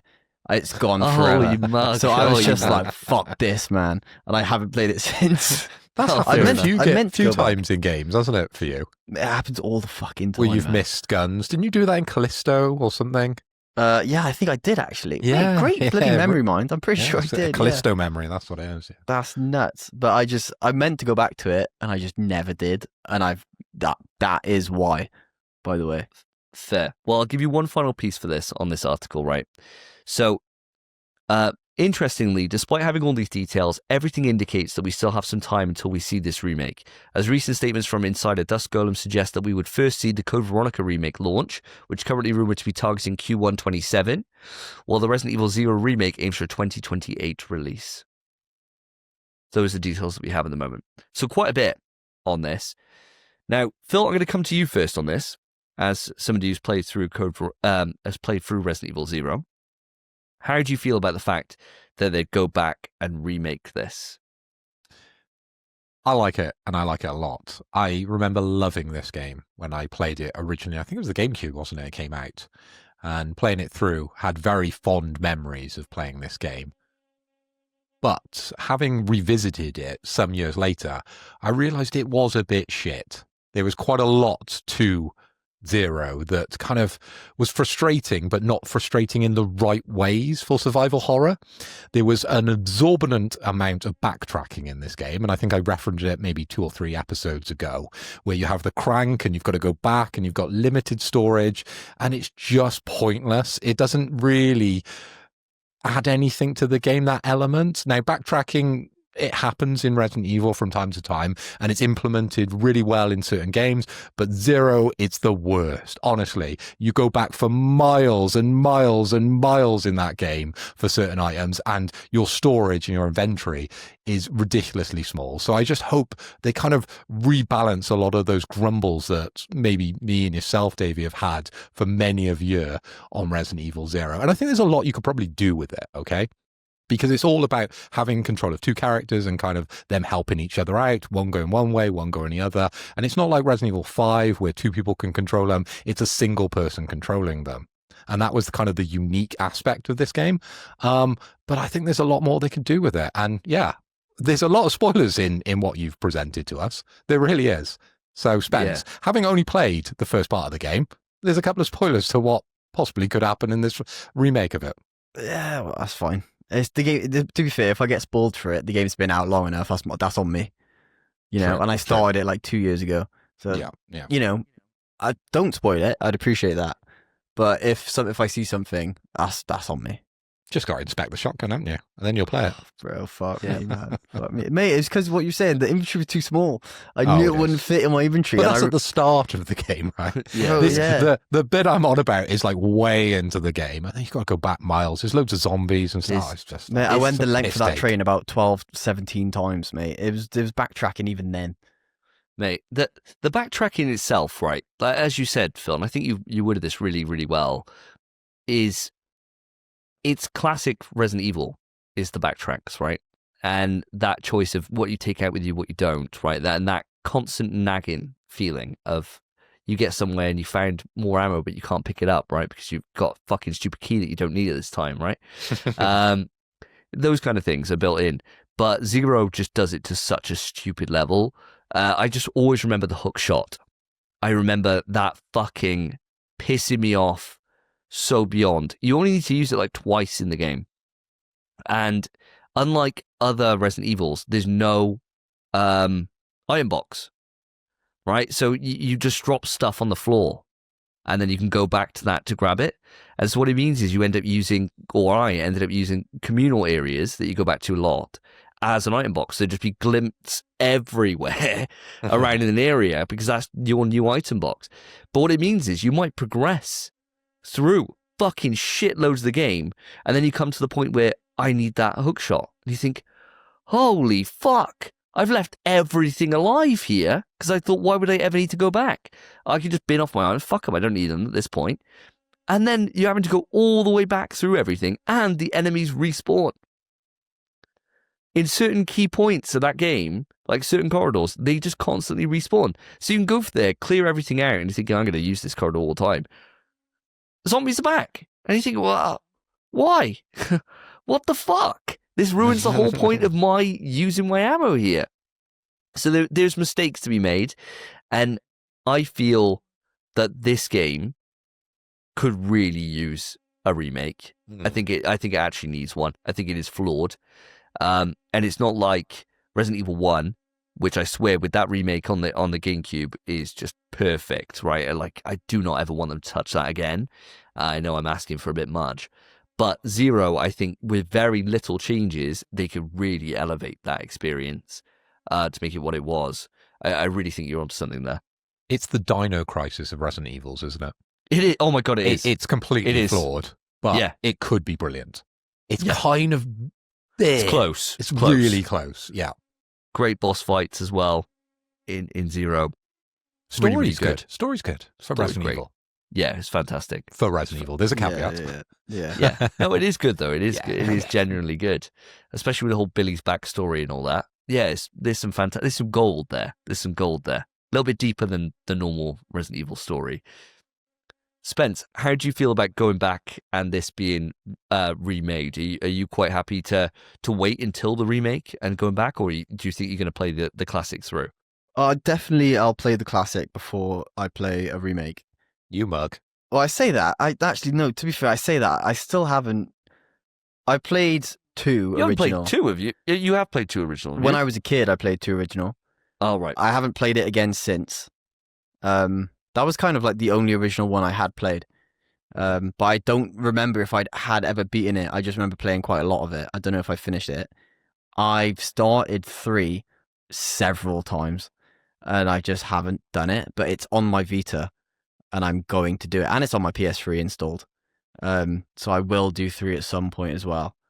I do want to, just because I started 0, I would like to do it. But I know the remake's going to have quality of life. And what I would quite like, if they would do it, is have the single player mode, obviously where you control both, or maybe a co-op mode. Actually, you're taking this exactly where I wanted to go. Yeah, how do you feel about that, Spence? I'll start with you, because for me, I was thinking of the experience we had when we put on the fixed camera angles for Lost in Nightmares. So good. And how sick that was. Yeah. I would fucking love it if they kept the fixed camera angles and they put in co-op. I think it would be, and all they'd have to do would be to expand the puzzles so that you're each having to be separated. Yeah. And do different things. Like, they'd have to design it differently, but so that it's not just one person gets stuck at a block, another person has to go around and move that, because that'd be boring as hell, just sitting there waiting for them to fucking move the block. Like, come on, man. Oh, no, you left your fucking thing back in the mansion, you got to run all the way back? All right, I'll just wait over this block for 20 minutes while you go and do that. Like, that would be a pain in the ass. They'd have to totally redesign it, but I think that there is smart ways that they can do it, and Lost in Nightmares would be the fucking blueprint that I would look at how you do that and just expand that out wider. And I think they can make it work. If they did that, I'm in for co-op. If they don't, fuck it off. Don't need it. But are you thinking you'd like co-op, even if it is just, it's the same experience you'd have in single player, but with 2 of you knocking about? Yeah, I mean, co-op's always more fun than single player, I find. It's very rare. What? Mate, it is, bro. It is. Excuse me, mate. Excuse me. We both sat through Resident Evil 6. I had fun. Oh my gosh. Did you prefer that to, I don't know, Resident Evil 2 remake? Well, it's a worse game than that. You can't compare the two. If Resident Evil 2 remake had a single player and a co-op mode, you could compare them. You can't compare an objectively bad game that has co-op to a good game that's single player. That doesn't work. Yeah, fair enough. All right. Yeah, fair enough. But RE6, you could have played it on your own, mate. What do you mean? You didn't, because obviously it's actually tolerable if you play co-op. I had a great time with RE6, mate. I thought it was a lot of fun. I would be fine, because it's still a co-op experience to play with your mate. You still have a great time, and it's more Resident Evil, even if it's a lesser version of it. It's still a bit of fun, which is exactly what 5 and 6 are. So, and I did have fun. I'd do them again. So I'd be happy with it. But I would much prefer the House of Nightmares, because that would just be sick. Yeah, Lost in Nightmares was so good. Lost in Nightmares. What about yourself, Mr. Hoy? You seemed very adamantly against the co-op. Am I right in that? I get what Spencer's saying when he says, games generally, when you put a co-op aspect into it, it does make it a lot of fun. It's different. It is different than playing a single-player narrative game, to enjoying it with your buddies. And some of the experiences we've had, Davey, are some of the best in video gaming for me. Playing Portal. Was it Portal 2 we did? Portal 2. Back in the day, on RE5, I hold those in high regard, both of those games. And a lot of it is down to playing it through yourself. We had a great time during that. But do I want them to change Resident Evil 0 that radically? Because you hit the nail on the head, that a lot of the time, the other character is just waiting. It's not doing anything. Now, you could fill that room with zombies and you could do some avoidance stuff. But to redesign a lot of the puzzles, do I want them doing that? Or do I want them doing what it sounds like they're doing, is adding more context to the already good but still ropey story? I say good in the swing of Resident Evil, but ropey in terms of most stories for video games. I would rather them do that. Give us more value for the games and the series we love. I don't need them to kind of shoehorn in co-op for this game because it has a unique aspect to it, and I really want them to excel with that unique aspect. Put more of it in, yeah, but don't change it. I think that's my standpoint. I get you. It's a difficult tightrope to walk, isn't it? Because you can see that for Zero, they tried something, and I bet they prototyped putting it as co-op at the time, and they probably thought, we can't get this to run on the GameCube because it looks beautiful as hell. And granted, they are the fixed camera angles and the all that stuff, so that does help it quite a lot. But I mean, there's no way they could have made that run in co-op back in the day. Like, no chance. It was hard enough getting them switching, and how they did the switching back in the day was just insane. The loading's nuts on it. It's instantaneous. It's absolutely wild. And it's like it's like they put fucking Genie on there to somehow get that working on a little GameCube mini disc. I don't know how the fuck they did it. I was going to say that. Yeah, they put it all on that little disc as well. Mental. Wow. Absolutely mental. No behavior. DLC. Capcom just cooking out their fucking arse back then. Limitations, boy. Oh, it makes games better. It does. It really does. It does. It makes developers more creative. Yeah. Yeah. It does. I think for me, the final kind of thought on this from my side is that I think that it's a game that I could imagine that on a remake that they'd go the co-op route with it. And I could see that it's just something that they thought this is what the game should have been, or like they wanted to have done, but they couldn't have realized it back then. The only thing is, and this I suppose does lead into the fact that it's been such development for a long time, if that is true, which multiple corroborations would suggest it is, why it's taking such a long time to do. Because it would just fundamentally change every single part of that game. And will that be for the betterment of the game? I don't know. But the only good thing they have is that the original game has so many flaws that it's got room to improve. If you're going back and changing something like 2, with the change they made to 2, does that make it better? Probably not. There's an argument to be made, not a very strong one, I don't think. But they made changes to that game, and not all of them hit, right? So I don't know, but I think here they got enough runway that the changes could improve what was there before and make it a much better game. And that's always a strong place to go for when it comes to a remake territory in my eyes. But we don't want to be staying on this topic forever because it certainly would go that way. So let's move it on. Phil, over to yourself, I believe. Yeah, the final impression or quote of this evening. The right man in the wrong place can make all the difference in the world. Quick news. So guys, I've got a little bit of news, and this relates to the future of play. So this was an 9-minute video where Mark Cerny from Sony and some chap from AMD sat down and they discussed the future of the technologies that they're going to be using in gaming. Now, the video showcases a collaboration between Sony and AMD where they highlight next-generation gaming hardware and technologies. They looked at real-time physics, cinematic lighting, efficient asset streaming, and GPU to CPU synergies. Okay? Now, for most people, that doesn't really mean a lot. But for the gamers, let me dumb it down. This marks a shift where the hardware isn't just about the higher resolution or frame rate. It's about the experience, quality, realism, and immersion. Now, for gamers, as I said, it's a change. And this is what the future of the partnership between Sony and AMD is going to look like. And it looks exciting. It's a big deep dive into the technologies they're using. And the future, guys, let me tell you, it looks bright. Now, Spence, I'm going to hand over to yourself first, because I know generally when it comes to the more techie news items, you're the guy to read them out.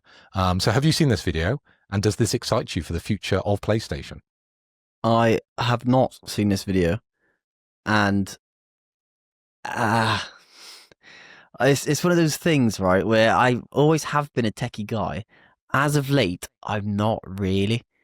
And it's kind of, I'm excited that we have new technology because it feels like we need new technology, because I said this myself. I feel like PS5 is the limit in terms of graphic and fidelity, and it's gonna kind of, everything that improves is going to be frame rate and resolution, and that's kind of the only place we can go. If this is something more than that, phenomenal. However, you can say all these buzzwords, you can tell me these stats, show me a game, and then I'll be excited. Until then, it doesn't mean too much, I don't feel. But, moving forward is moving forward, and I'm happy to hear that we are. That's about it. Sounds good, mate. And I've got to agree with you.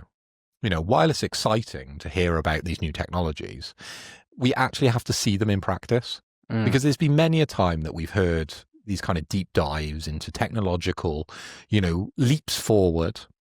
And we just don't see people take them on as developers because they get them so late into the cycle. How many games these days are you seeing through ray tracing?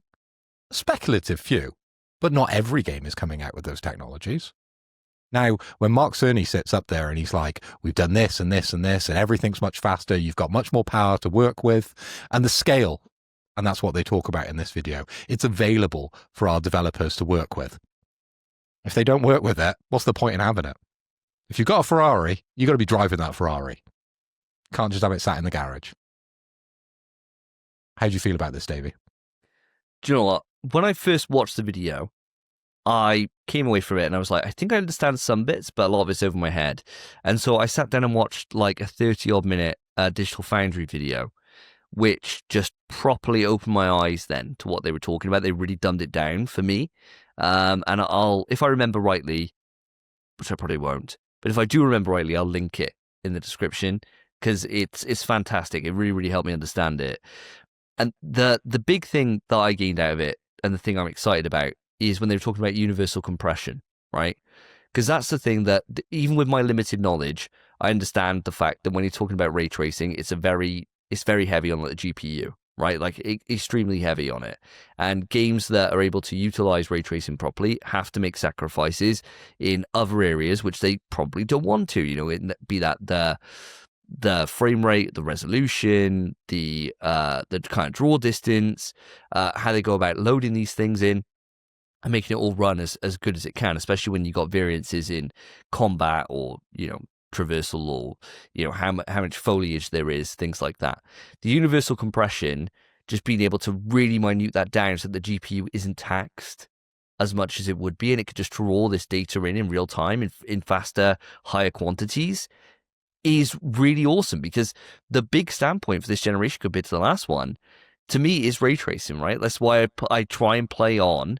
And I always look to see the comparisons between what like the pro version of a game, what like the the fidelity versus the performance, what that is.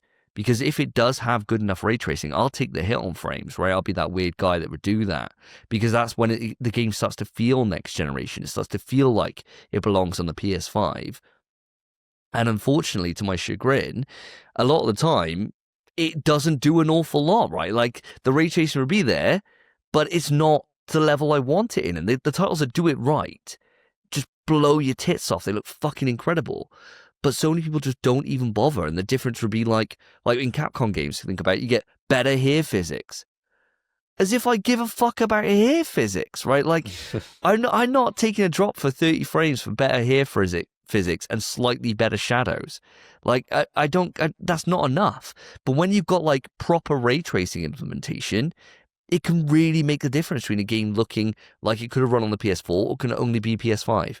And so to see that be the big focus for this next generation is to like build on that and to find smarter ways, instead of just putting more horsepower into providing like a bigger GPU or more cores or anything like that, to think of new ways to make sure that the cost isn't going to be absolutely extortionate, and to rethink how they do it is just opening my eyes in terms of, okay, this next generation could be really, really exciting. Yeah, that's exactly it. It really is, isn't it? Because if the expectation is super high, likely there is a cost attributed to it.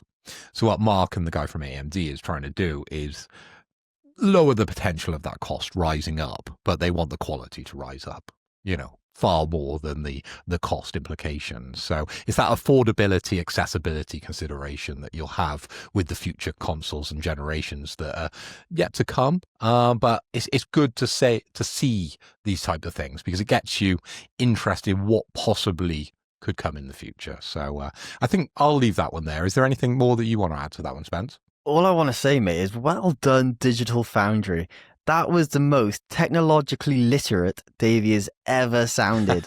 And I am very impressed. Mate, Very I'll tell you what, please put that link in the description because I'd like to check it out myself. That was crazy. Well done, mate.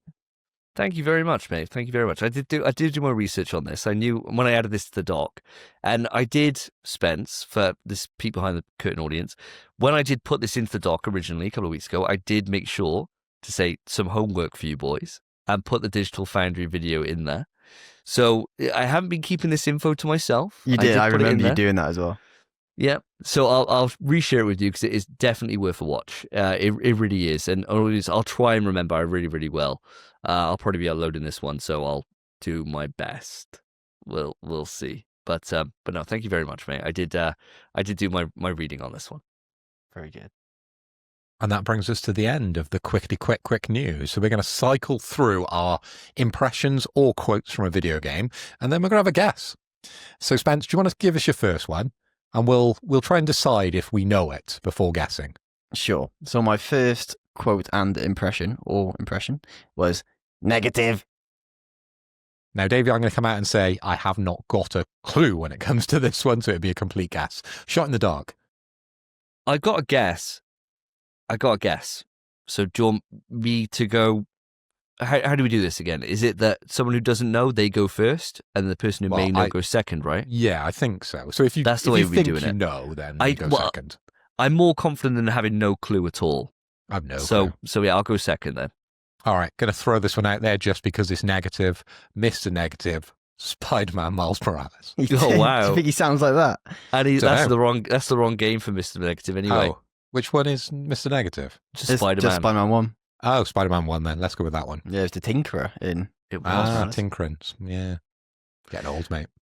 I'm going to go for, and this is very specific, right? Robot Buzz. So you know he goes robotic, and he has like moments where he goes like full metal, and he's like Buzz, but he's metal. I imagine when he gets something wrong, he'd say negative like that. I'll tell you what, it is Buzz. Is it? Oh, It is Buzz. However, there's no robot thing that happens. It's just when you get an answer wrong, sometimes it just goes negative. But you can't see the host, so maybe he does go robotic for a second. I don't know. Maybe that's a later Buzz. Maybe that's a different one. Might be a different Buzz, but it was Buzz. I'll give that what to you, Davey. Well fucking done. Guess, man. That is crazy. Well done, lad. So we coming to next, me? It'll be you next with your second impression, our quote. Okay. So I'm not going to do the full thing because I went on for a while, but a man chooses, a slave obeys. I think Do I any of know. you think Do you think you know? Yeah. It's Fuck. mega famous. I Is think it? it's that game, though, but it might be. I don't want to give you too many You clues. had a little smirk when you said it, mate. So I think you're probably right with whatever you're going to say. I have no idea. Go on then, Spence, if you got no clue. A man chooses, a slave obeys. What Open could right now. I've come across with a lot of confidence there, haven't I? What could that possibly be from, man?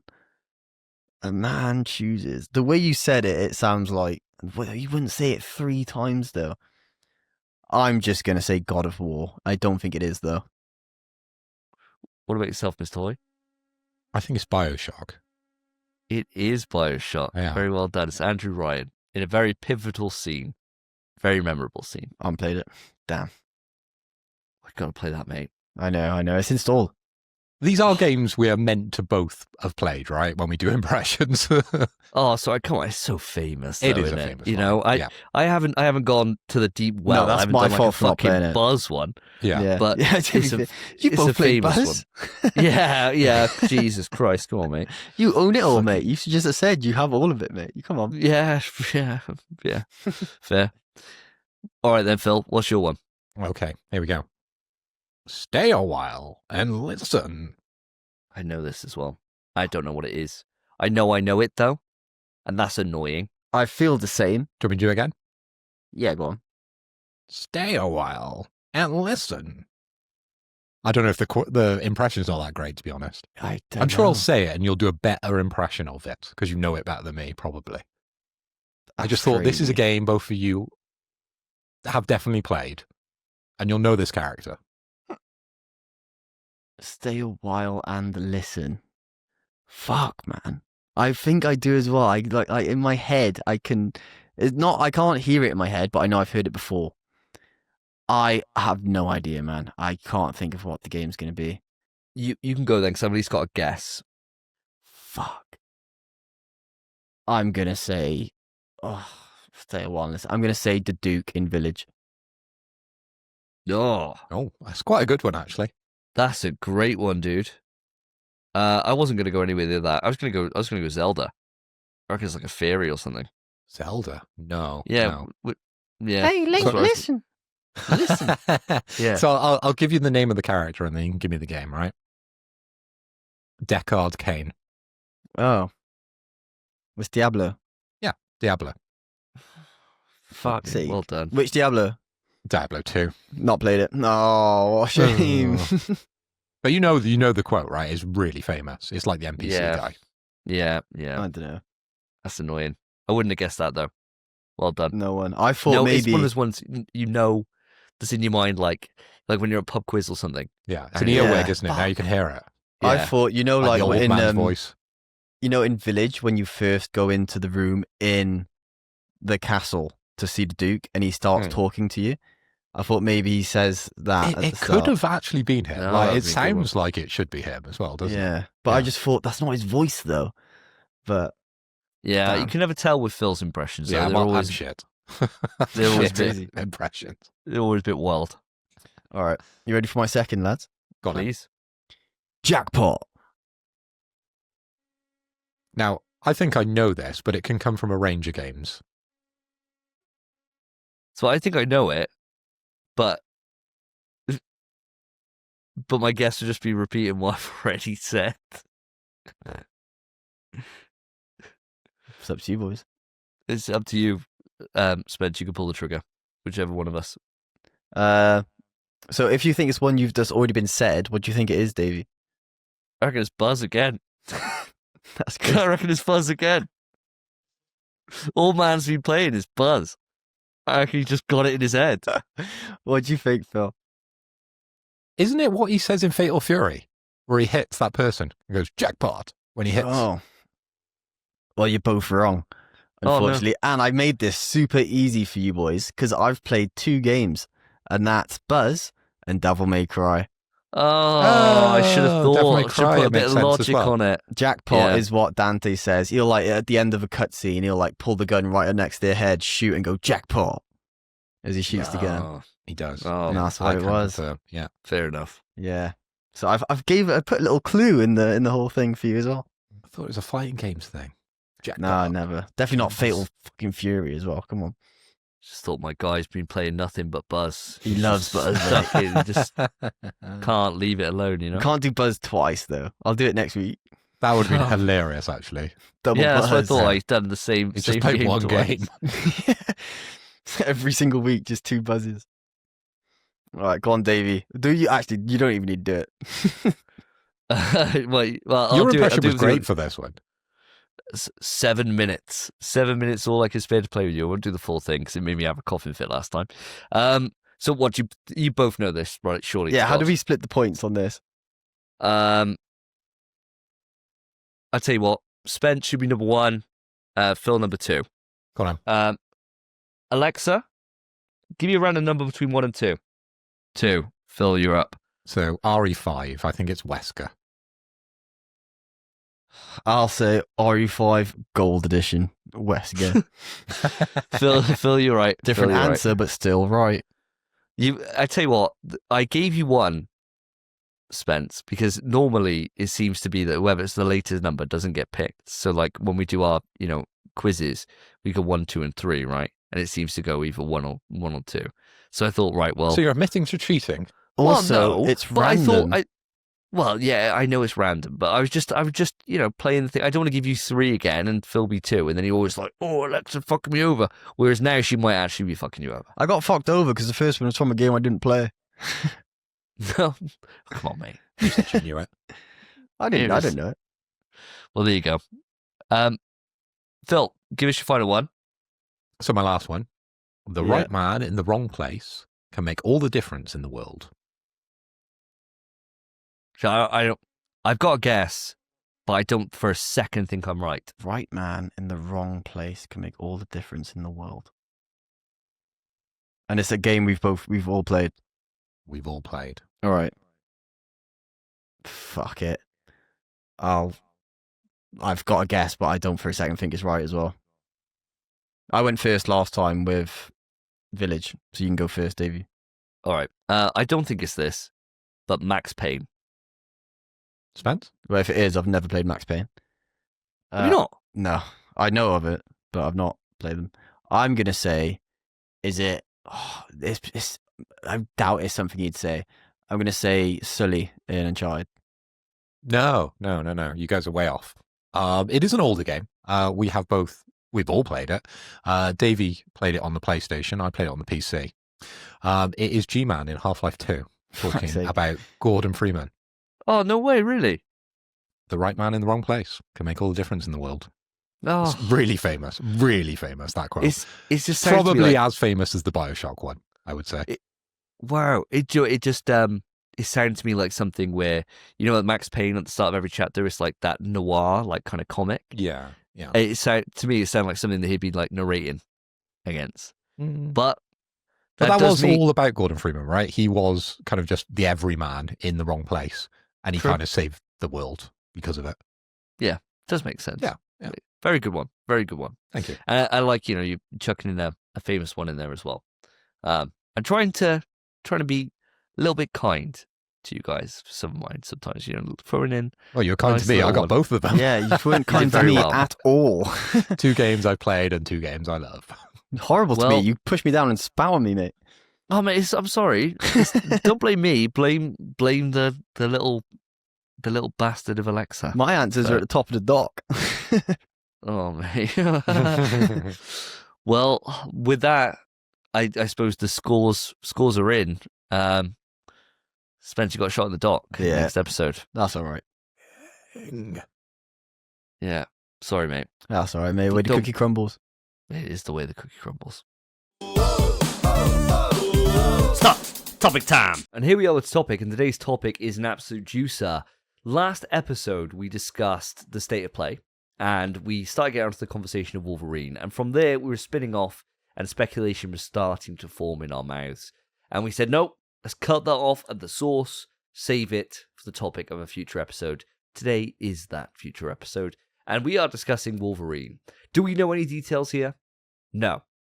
Is that the purpose of this? No. Purpose is us for just to open the floodgates, talk about anything we goddamn want to talk about, and speculate the shit out of it before we see this late next year.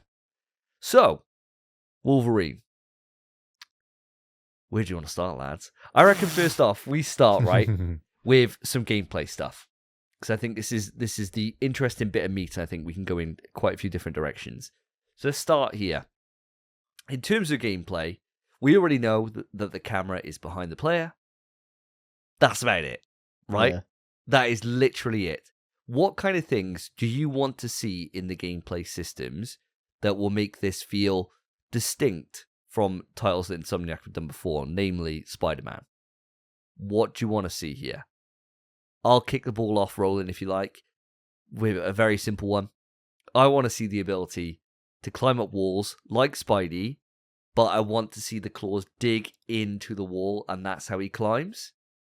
And they can then play around with it a little bit by having certain surfaces that you can't climb due to them being made out of, I don't know, another form of adamantium or some of the bollocks they come up with to limit your ability to be able to move around a different space.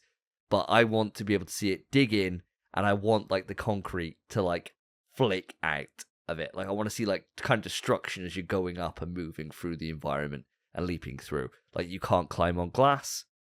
Obvious reason, you'll smash through the glass. Right? So you got to think a little bit about how you traverse a lot more than you ever did as Spider-Man. What do you think? I don't know, man. Because sure, it would be like Spider-Man, but never in Spider-Man did you just crawl up a fucking wall.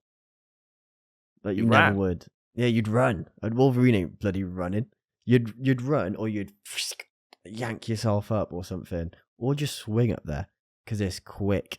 My issue with this is it's going to be slow, and if you got to do it a lot, it's going to be a bit naff. The only reason I'd like that is if there's no massive buildings, but there's got to be at some point, and that would just be long, I think. Well, I'd imagine you'd have like a similar kind of ability to Spider-Man, like where you can like web shoot yourself up. You like goes, Yeah, I imagine you like kind of leap up it a little bit, right? And that would be your way to get some verticality. But I agree. I think you don't need like Sky. He's not going to be in the fucking Manhattan, is he? He's not going to be in the center of New York, swinging around buildings. He'll be in like forests and shit like that we've already seen in Madripoor. It's going to have some big buildings there, but I can't imagine it being the massive metropolis that New York is for Spider-Man. I don't know. I just don't know how Traverse is going to work, man. I feel like this game has... do you think this game's open world? No, I don't. But I think it's got hub areas that then you'll have those open world parts. Namely, somewhere like we already know, like Madripoor, for example, that will have a cityscape. It won't be as big as like New York central place is, but it would be like a big location where you can have things happening in the real world. Like things happening kind of around you for gameplay purposes. And you'll go to those areas for short amounts of time, and then you can fast travel and go to these different locations that will all have their own like kind of Ubisoft-esque things that you can do within those small little areas. That's what I imagine. Rather than like one central location that is a sprawling city for you to explore. I think very much like smaller areas, but a few several of them. Yeah. Yeah. I kind of preferred the thought of it's just bloody linear. It's just a linear story game, akin to like Uncharted. I'd want it to be like that. However, I can see you hopping on the motorbike for fast travel. So I don't know. It might be something like that. We don't know. It's speculation, man. Speculation, man. What do you want it to be? Speculation. I want it to be linear. I want it to be linear. I want it to play kind of like an Uncharted. But instead of guns, you're slicing the shit out of people. That's what I want. Okay, what about yourself, Mr. Hoy? Are you falling more in my line when it comes to traversal and things like that, or are you thinking something completely different? Well, it's almost like you guys have read my script, really, because the question I was going to pose you is, do you think it's going to be open world or a more linear experience? So the open world would be going down the routes of sort of your Spider-Man-esque games, or the more linear, as Spencer said, Uncharted. So you've read exactly what I had in my script for this section, unfortunately. I would side with Spencer. I think what we've seen during the trailer, it feels like it lends itself much more towards a linear story than having these open world kind of areas and hub worlds and all that kind of garbage. We're kind of done with that with Spider-Man. I think with this game, you want it to be different and to strike its own kind of path when it comes to superhero games. Now, Spider-Man did open world and did it very, very well. Do I think things could be improved? Of course they can, but under the next Spider-Man game. Now, I think with this one, you want it to be different. So I think it needs to go down that linear path, such as Uncharted, and have those big set pieces, which wouldn't have you crawling up buildings, like you guys said, or swinging from point to point. It would have story moments and story beats that would really be meaningful and show off all that kind of verticality that you're talking about, but it wouldn't be a slog to go through. I think that's where I would like this game to go. Fair enough. Yeah, I think there's pros and cons to both, isn't there? I just think that when you're designing a world for Wolverine to be able to traverse around, it's not too difficult, right? You can get him to climb up a building or whatever. But then at the top of the buildings, you can always have just like telephone poles or electric wires or anything like that. He just goes up and puts his claws to the side and just scoots down them like a zip wire, right? Like you could do shit like that pretty easy, I think. Who is he? Cole McGrath? See, I literally just thought about this then, because I was thinking in my head, you can't use the claws. You're going to cut the zip wire. That's not going to work. What if he just grabbed it with his bare hand, because it's Wolverine, and it just rips through his skin, and it's just like his adamantium fingers, because they're not going to break from it, just riding the thing. He's just gripping the zip line, and then when he lands, you see his skin just fucked on his hand. That'd be cool. That'd be sick. That'd be cool. Yeah. Or he just, pulls out a fucking rope or something. just down it, right? Like Really Uncharted. Yeah. Just shit like that. The newest Uncharted, which people didn't really like those sections. Yeah. I like those sections. I like that game. Okay, Spence likes these sections. Popular Yeah. opinion. I can see it being like these little hub area worlds, and then you get those missions where it's like he's got to hunt someone down or whatever, and then you got to follow the smell trail, right? Like very, like this is why I'm not a game designer, right? Because I'm just taking shit that's been and everything else. Follow the smell trail. You got to stealth around while someone's walking around. Following the trail, following their scent. Where they been? Kind of like detective mode when you're playing the Batman games, like that kind of thing, but with traversal, which is a case of you just running and fucking jumping off a building and hoping that you claw your way onto something else, or there's a handy telephone pole and you just whee down They're it, everywhere. Either way. But no, I think that's quite cool. I think this, the pros to being a very scripted, tight experience is that you do get those kind of the sandboxy elements could be in the combat, right? And how that's presented to you and how you kind of tackle that on. And they can work really, really well. I just think it would be cool. And especially like you were saying, Spence, if you can get on the motorbike.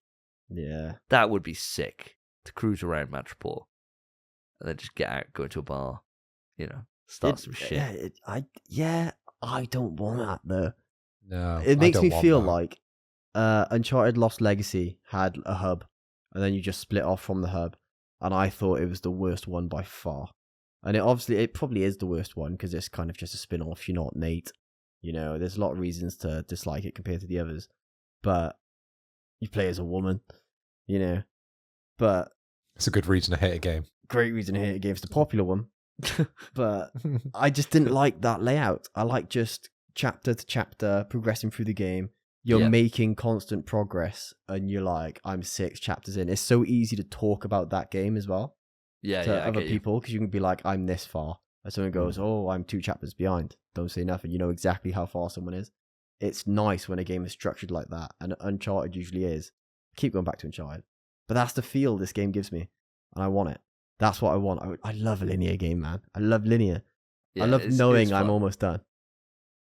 Yeah, there is pros to it, and I'm definitely not siding one way or the other. I'm not going to be disappointed if they do come out and say it's a linear experience. I can just imagine that you're always trying to do bigger and better, right? And when you've done an open world with such great traversal as Spidey, it would be a little bit strange for them to kind of all the lessons they learned from that to then be completely removing it. But then again, as you quite rightly said, guys, you got to make them feel distinct from each other, right? It's a different game. Yeah. Yeah, and that is the easiest way to be able to do it.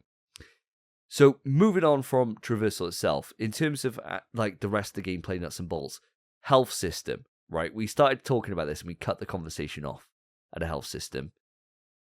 What the fuck do they do here? How do you want it to be done? Because I think this is the hard thing.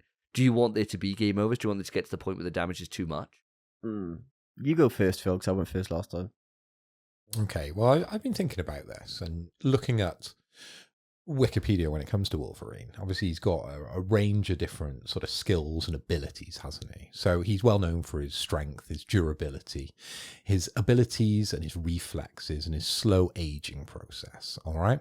And you've kind of got to build that into a health system, which kind of busts the system if you think about it, because what he is invincible to a point, isn't he? Right? And he's one of the most durable X-Men there is. He can live through most things. He can take on most things. He can take exorbitant amounts of damage. But when does Wolverine give up?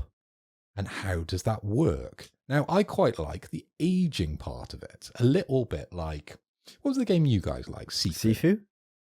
I could see something like that. That sort of element where maybe the more damage or the more times you're downed, the next time you come at it, it could be a little bit Sifu-esque, where you get a little bit older, a little bit slower. Your abilities aren't so great when you get to the aging part of it. Now, it's only a wild stab in the dark, because the more I kind of spitball these ideas, he's just busted. How do you do a Wolverine game? It just feels like whatever you choose, people are going to be disappointed in this area, because one of his most unique attributes is that he's invincible. Yeah. You know, he can survive all this damage and heal from it. Now, we can heal in games, yeah, sure, but normally we need items to heal in games. Wolverine doesn't necessarily need items to heal in games. He just heals. So maybe you walk out of combat and then you heal. Okay, maybe we could do something where he'll take too much damage within combat where he faints, right? And that would probably be the simplest explanation. Yeah. And then if he's out of combat, then he can heal back up to 100%, right? He just walks away from combat, heals back up, and then he's back into the fight, right? And I think that's probably the aspect I'd go down. But I think it'd be interesting to sort of play with the kind of ideas that Sifu came up with. Maybe not exactly, because I don't think it works for the game, but play with that idea that he could age throughout the game, and maybe his abilities aren't so great. You know, we need to take those abilities away. I think when good comic books and good good comic book movies, the best ones are where they lose their powers and they've got to overcome these things without their powers that they rely on so heavily. Now, if we could include that somewhere within the game, I think they're onto a winner. See, I've got like 3 different ideas of how they could do that, but they're all from different X-Men movies.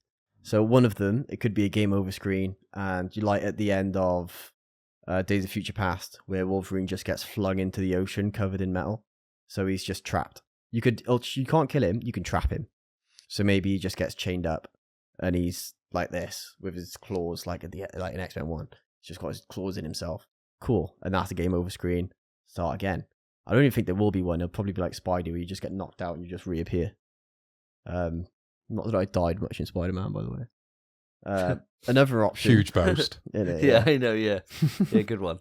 Another option could be the Origins method, just the Wolverine method anyway. If he takes enough damage, he forgets his objective, or something like that, and then again a game over screen. The other thing would be the Wolverine, where he has that thing inside his chest on his heart, stopping him from regenerating. But they are not doing that because it's a bad idea. Terrible idea. So they're all bad ideas, to be fair. I think it's just going to be a health bar, and out of combat you'll heal. That's what I have to assume it is, or maybe if you just play on the defensive for a while, it will come back. Yeah, but it seems unless the combat is mega overwhelming, it seems too easy. I think Raven did it really well, didn't they? In the X-Men Origins game, in that you had a health bar that would regenerate, but it's kind of like how, you know, games used to do it all the time with like regenerative health, where like the screen would start going black or whatever, right? And then it's game over at that point. He's just knocked out, right? Like he'll get knocked out. Wolverine gets knocked out all the time by people. Or passes out for like days at a time and shit like that if the damage is bad enough. So I think you could definitely have it where, like, you know, you exit combat for a moment and then it will start to, you will regenerate health, and then it'll probably be something like, you know, the more you can imagine certain things, like if I take for God of War, for example, we'd have like a berserker meter, and that would then go up to full, and then you go into like a berserker rage, and then the screen goes red or something like that, and then you can't really die then at that point for that period of time, and your extra damage and shit like that, right? Like, you can see that kind of thing going in there. Is it very unique? No. But it would give a chance to be able to see all the fucking damage being done to him. Like with like we were saying before about how you'd see the skin like be flayed off him from like a shotgun blast, and you see like his chest explode with the adamantium rib cage and shit like that. And then you can also have a cool thing where if then you had a moment where you did have bone claws, the benefit to that is your damage might not be as high, but your healing factor is much better. Yeah. So then you could take a lot more in that kind of moment before you go down, but the trade-off for that is you don't do as much damage, right? Maybe that might be one of the perks of the costumes.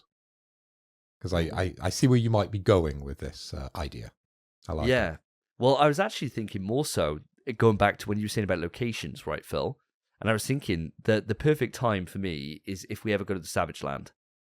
Right? Yeah, like, that'd be great. Oh my God, I love the Savage Land. And it's never really been done that well in modern times. Like, people seem to have forgotten about the Savage Land a lot, but it's so sick.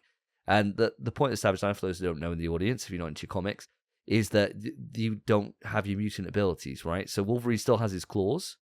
He still has those. I think it was like just one of those things from before they wrote in that it's part of him, as being his mutant ability. That he had those, and it was always sick in the cartoon where he'd pop his claws and he'd just be like screaming in pain because it would just like wreck him actually having to use his claws all the time, and it'd just be like pissing out with blood, and he'd be like, like it would hurt him a lot. And Charles could walk in the Savage Lands. Yeah, that made no weird. sense. Made no sense, but sure. Yeah, and then you get some cool ass fucking Dinosaur guy. Dinosaur dude, yeah, Sauron, something like that, isn't it? Something like that. Definitely something like that. Yeah. That's a deep cut, that is. But yeah, I think somewhere like that would be a good chance then to really like ramp the difficulty up when you go to Savage Land, and then I hope to God you got a button to press to pop your claws. Yeah, I hope to God you do, like, because there's nothing cooler about like the Jedi games or any games. I was going to say Jedi. You click the D-pad and it just goes. Vroom. Yeah, it's just sick. The something claws cool are going to it. be the devil trigger, aren't they? Hopefully He's going to they go could into devil trigger, and he goes, and he's got the claws, right? Oh, And hopefully before he's just doing without. Oh, that would suck. That'd suck, bro. You want to be able to just go in You there want and the just. claws all the time. You want to be able to just press. I them want to devil go, trigger all the time, Spence. Yeah, so do I. I want to be able to just walk into a fight and then just be like, just pop them or just punching people normally, and you might have some combos that are linked to that, and then you could just at any point just click that fucking touchpad in, and I want I somehow want like just that noise, man, that noise, and then you just like, oh, it's fucking on there, and then you got different abilities that you can use like blocking or whatever it is, kind of like the symbiote in Spider-Man, when you go later and you can activate the symbiote, can't you? But I want to just have that lightsaber moment just whenever I want, so I can make it cinematic. I can walk into a battlefield, all the bad guys are screwing up, and then just be like, shk. I just want that, man. And I want different. If I could have the choice, right? If I was them, and this stuff pisses off a lot of people, but I would like this. I would like it to be on the touchpad. If I did it slow, it would be like a slow one, so I could be like slow for cinematic, or just slide Never it. going to happen. That would be sick, though. Do that Go there. back to Like, your Fruit Ninja days of Yeah, just, he loves this. just a small one on the touchpad, and just be like, because I'd be like, they're getting cooked. Whereas No way, otherwise, man. No way. They're going to limit it. You know they're going to limit it. Because otherwise he's too powerful. They have to put I don't think they things in will, the man. way. I don't think it's just an option that you can just press a button, you do more damage. It's going to be limited, the claws. Has to that be. suck. I There can't wasn't a see the moment in game the trailer without though it. where he didn't have the claws. Yeah, but that's cinematic stuff, right? I don't know, really. I A think lot of it was when he was like punching through that person. That was definitely cinematic. That wasn't. Yeah, that was gameplay. the freaking X circle bollock or Yeah. triangle circle bollocks, 100%. Yeah, Take down- the take quick down time moment. events. Yeah. I just think you can make it so that there's benefits to using with or without claws, right? By having like different kind of combo skills or something like that. Thinking like God of War, the difference between using your axe or using your Blades of Chaos, and you get different kind of combo routes, and they both serve different purposes, right? Like I think there would be like benefits sometimes to not using them and just pummeling people, but I've struggled to really think of why. If I had knives in my hands and I was going to a fight, I would use the knives. And he's got no problem killing people, has he, Logan? No. It's not like a moral choice like Batman where he just doesn't want to kill people. And if he Yeah. does, he's gone badass, right? But with Logan, he's just cool with killing people. So I don't think you have that element to that game. Not everyone though. He makes friends along the way, and he might fight them sometimes. He's not going to use his claws. He fights all his friends. Yeah, he's going to Who fight doesn't he them fight? just with his like bang with his headbutt. Like in the film when he fought Blob. And this is going to get onto the Blob. cameos in a minute, but there are people I'm sure you're going to fight. You might fight. We saw Raven in the trailer. You might fight Raven, and he's not going to use her claws on her. Well, you'd hope not. He has. Yeah. Yeah. Oh, I don't know, man. I I think you have the claws all the time. 100%, you have the claws all the time. Oh, I hope. I really just want to be able to pop them when I want. I think it's just whenever you fight, they'll come out when you fight. But if you're just walking around like in Jedi, you could press left on the D-pad and they'll come out. or something. Yeah. The touchpad idea is terrible. There's no way they're doing that. Oh, mate, it'd be sick. But dude. it'll be a D-pad button for chance. sure. 100% it's a D-pad button. Or That- click in the sticks, like you said. That's what I'd change straight away. First thing I'd change. Go on there. Put it, if there's a touch screen. We've heard the feedback. And we know that you want a sliding thing for the claws. So that's what main focus of our experience has been how we can incorporate these touch controls that everyone loves. Everyone. Go and get your move controllers out. Yeah, or shake the controller. Yeah. Oh god, I'd hate Have that. 3 move controllers in each hand. Oh yeah, that'd be a way to get some more money out of it, wouldn't it? Fingers. Yeah, your fingers would be wrecked. Be Doing going back to the Nintendo Wii days, wasn't it, where everything kind of had an extension to the handset. Maybe Yeah. you can get claws so you can hold them when you're playing, and you can extend them yourself. That'd be You take sick. Yeah. Oh yeah. Yeah. If you had like gloves that you wore and it picked that up from like the camera or whatever. Yeah, like Power Glove or something. Get the eye toy out. Yeah. Yeah. That's the only way. Just gotta do this with your hand. Well, I suppose we mentioned it, we might as well go there. Cameos, lads. Who do you want to see here? I don't know if I even want to see any X-Men. What? None. I know we will. We obviously will because the final shot was the Sentinel head. Yeah, or like just a big Sentinel. The X-Men are obviously going to be in it, and Raven's going to be in it. But I'm quite happy for there not to be any, for them to be introduced in the future. Because, you know, there's going to be an X-Men game at some point. There has to be. It's not just going to be Wolverine. And I'd like that. I'd like for them to come in. Maybe we see them like post-credits or towards the end of the game. But I don't want to see X-Men all throughout. I reckon, right, on the subject of X-Men, I reckon there'd be a moment in this where Wolverine's been on a rampage. And then next thing you know, you have the fucking Blackbird turn up. Needs it. And you get Cyclops and the fucking boys come down and they're like, stop, blah, blah, blah. And he's like, no, blah, blah, blah, blah, blah. I can't stop what I'm doing. You don't understand, Scott. And he's like, if you don't stop, I'll make you stop. And then you just get like Cyclops being there. That's what I fucking want, man. I want him. He's gone rogue. He's gone off the deep end. He's not doing it the way he should be doing it. X-Men aren't happy. They come in to have a fucking word, mate. They come in to have a word. Cyclops then just comes down and just jumps out the Blackbird, beams down to land like he does in the show, which is sick. And then you just get that glimmer across the visor. And he's like, I'll make you stop. Oh, yeah, go on, Cyclops. You fucking tell him, mate. Push him through a fucking mountain. And that's how he gets pushed off. He wouldn't stop. He wouldn't listen. Blast him off. Miles. That's the kind of shit I want, dude. The thing you've got to do when you're bringing in X-Men, I think, and one of the most compelling aspects of X-Men is that it's a soap opera. You know, people actually enjoy X-Men because there's a love story in it. You know, it's like EastEnders, but they've all got superpowers, right? So it's the interplay between the love triangle, which is Cyclops, Jean Grey, and Logan.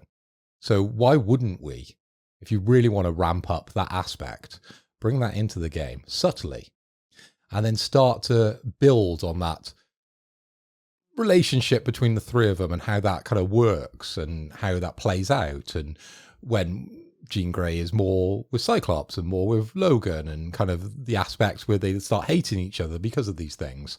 That would be really, really cool. Do I think they're going to go down that route? Definitely not, right? In the trailer, we've seen Omega Red, we've seen Mystique, and we've seen the Sentinels. They're the three that you've got confirmed. Do I think we're going to see many more? Do you think we're going to see Sabretooth? No. Silver Samurai? No. Lady Deathstrike? No. William Strider? No. I don't think any of those people are going to be in it. I just think we're going to get the three that are confirmed. I think we'll get some special character coming into it. And obviously I would love it to be Magneto if it's any character. Yeah.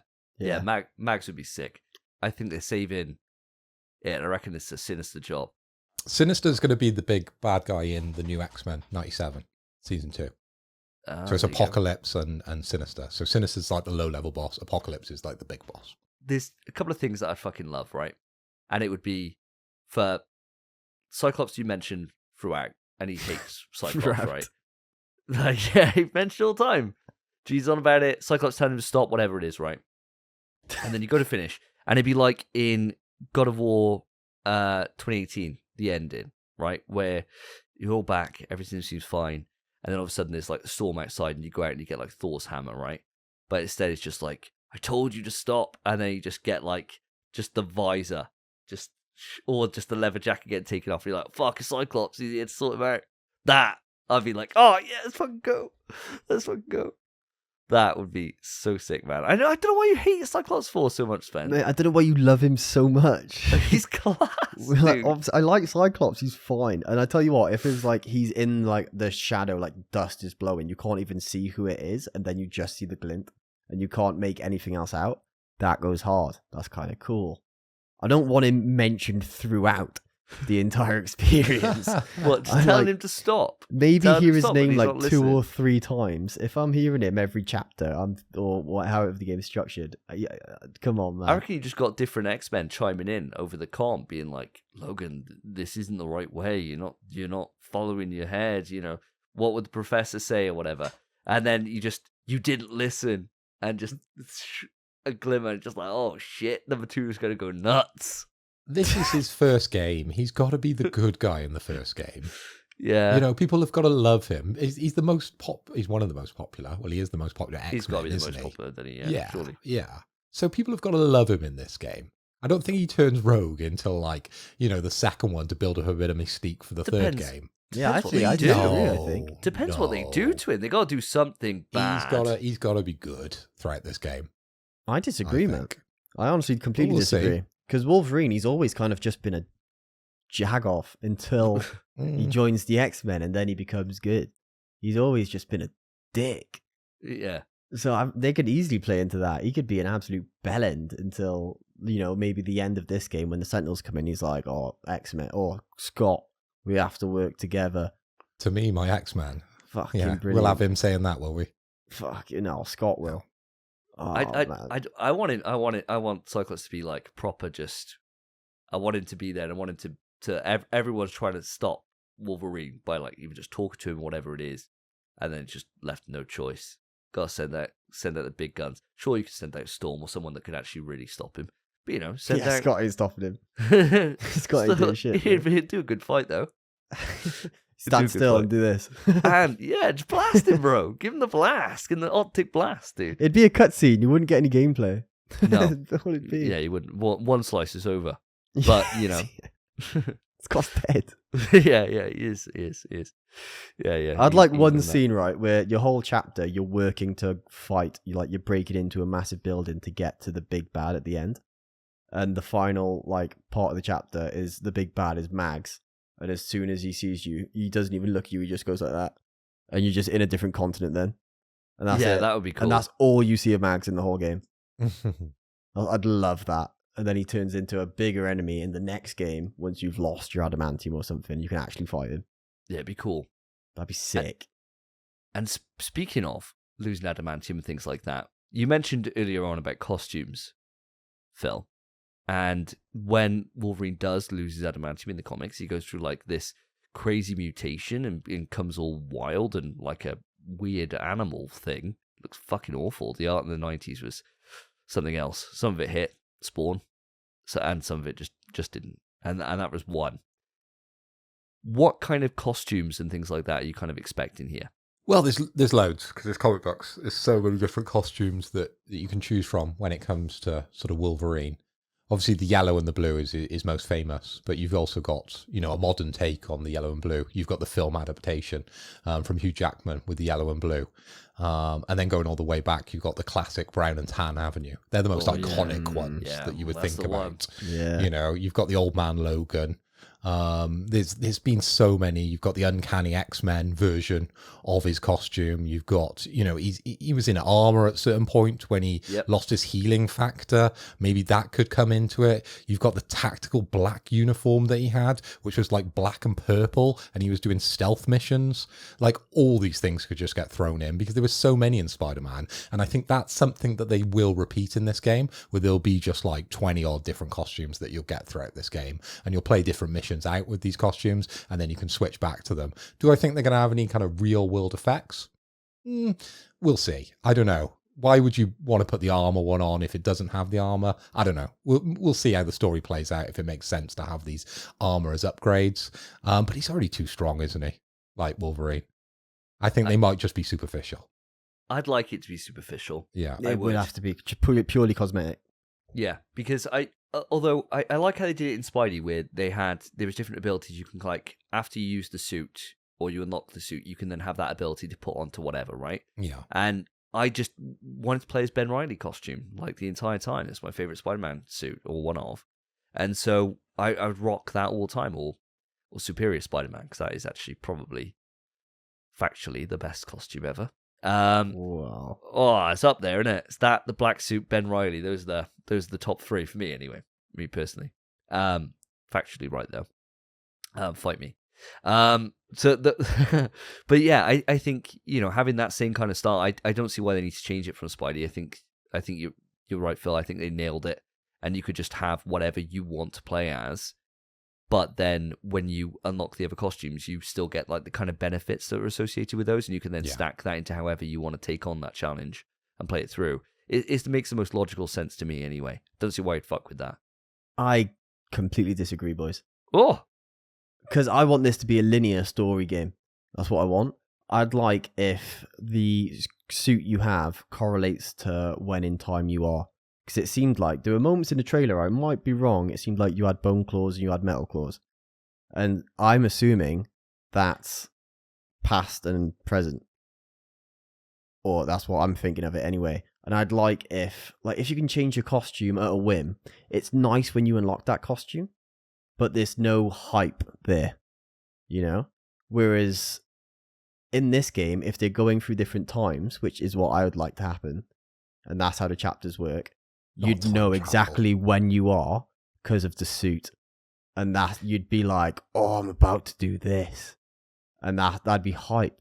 The only thing, right, is that I'm thinking about it from a logical standpoint, and unfortunately we got to go here, is that they're going to have digital deluxe version. They're going to have the version you get from Amazon, where you get free exclusive skins. It's going to be that bollocks, right? So the only way you make that work is by having your skins be just purely cosmetic, right? Like, otherwise, if I bought my Amazon exclusive and I get my tan Wolverine costume, great, awesome. Oh, unfortunately, you only get to use this in one mission, and everyone gets it here. It wouldn't make sense, right? I think it does. And then maybe that's just when you unlock the suit, and then in New Game Plus you can use it whenever. But that's what I'd want. Fair. Well, I think there's only one thing left to bring up on here before we call this a day on the speculation, and that for me is when it comes to upgrades, right? There's something they played around in the comics for a little while, and I think they've just forgotten it exists or just totally ignored it because it was stupid. But there was an upgrade in the comics that you had at one point where you could have, like, fire claws. Yeah, I don't know how they... Ghost Rider, maybe? It was after his rebirth, after, like, he died in a comic event where he was, you know, frozen in liquid adamantium, right, and just left on a mountaintop or whatever, and then somehow get him out. Can't remember how they did it, probably just Kitty Pryde or whatever, God knows. And after that, he could then just, his claws, he could just make them put his healing factor into overdrive, if I remember right, and then they just go fire red. Yeah, that makes sense. Yeah, it's not like they don't go on fire, is it? They're like, you know, the burning knife videos on YouTube. It's like that. Yes, it's like that. Do you feel, in terms of upgrades and shit like that, is there anything you even want to see? Because for me, I just want it just combo routes, things like that, like old school God of War stuff. I'm thinking of, like, where then you can, instead of just using the square square triangle combo for a light heavy, you get square square square triangle triangle circle. And you, like kind of like Batman, I suppose. Kind of like Batman or old school God of War kind of combat. That's what I would like, and that's what you use your skill points in either like combo routes or health or whatever it is, something like that. That's what I'm thinking. But what about you guys? I think I completely agree, mate. Yeah, I mean, I don't want fire claws. I don't want ice claws. I don't want freaking. The more you say it, the more it sounds. It's going to happen, doesn't it? I know. Magnetic claws. Yeah. I don't want none of this bollocks. I want combo routes, like you've said, health upgrades, berserker upgrades, because I'm sure there's going to be a berserker bar or something.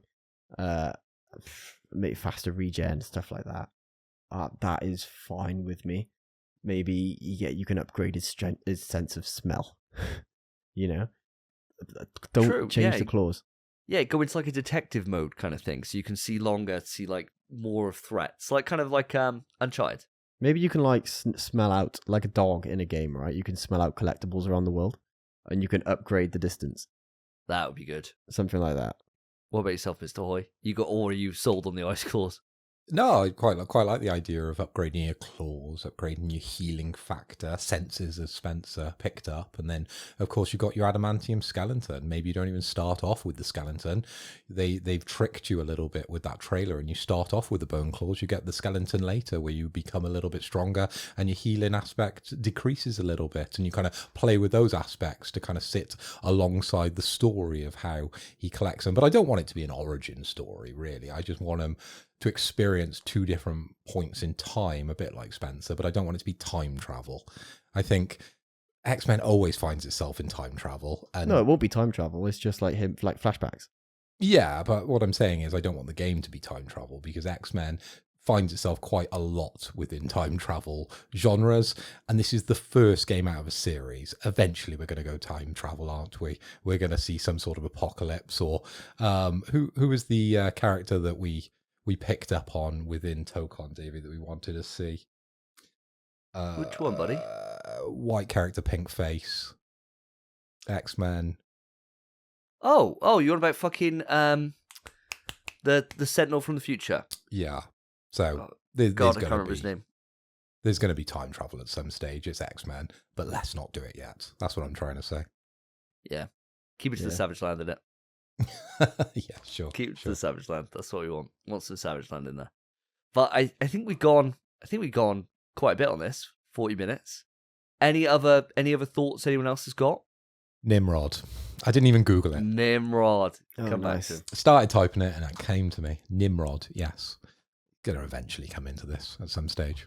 The The only whole last Terminator thing idea. I think I'll say, I don't want to see Sabretooth because it's such an easy pull. Yeah, I just don't want to see it. agreed. Bring him in at some point later on.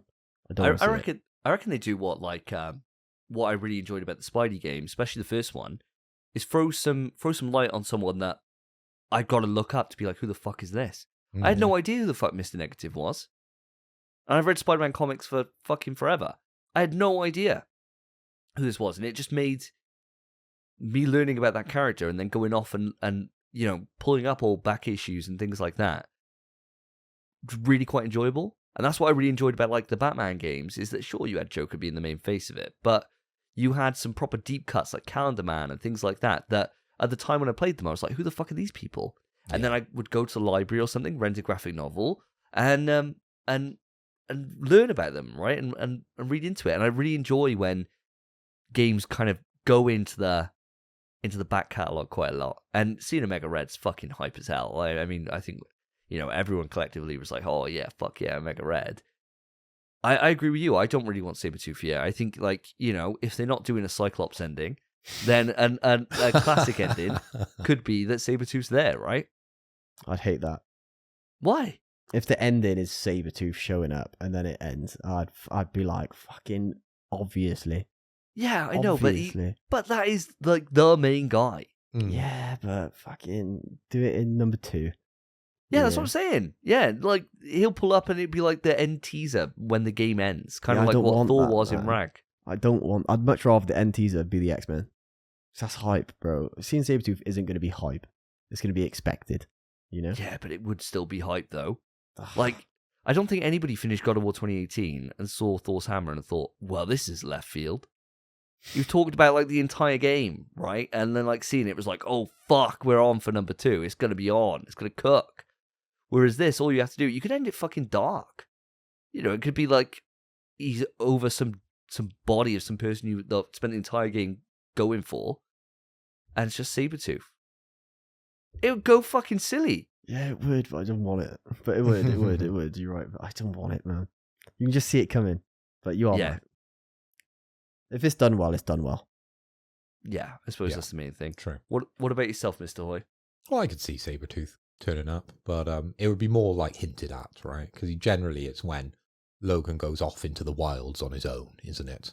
That sort of Sabretooth attacks, and it's kind of Logan versus Sabretooth in the old X-Men comics, and it's not, the X-Men versus Sabretooth, it's Wolverine. It's when he's solo, and he's a little bit more dangerous, and the scraps turn out quite good and quite interesting. But there's one person that we haven't mentioned, and I think it's a bit of a legendary character, which I don't see it turning up in this game, but I'm going to throw it out there just in case, because we've never seen it in the movies.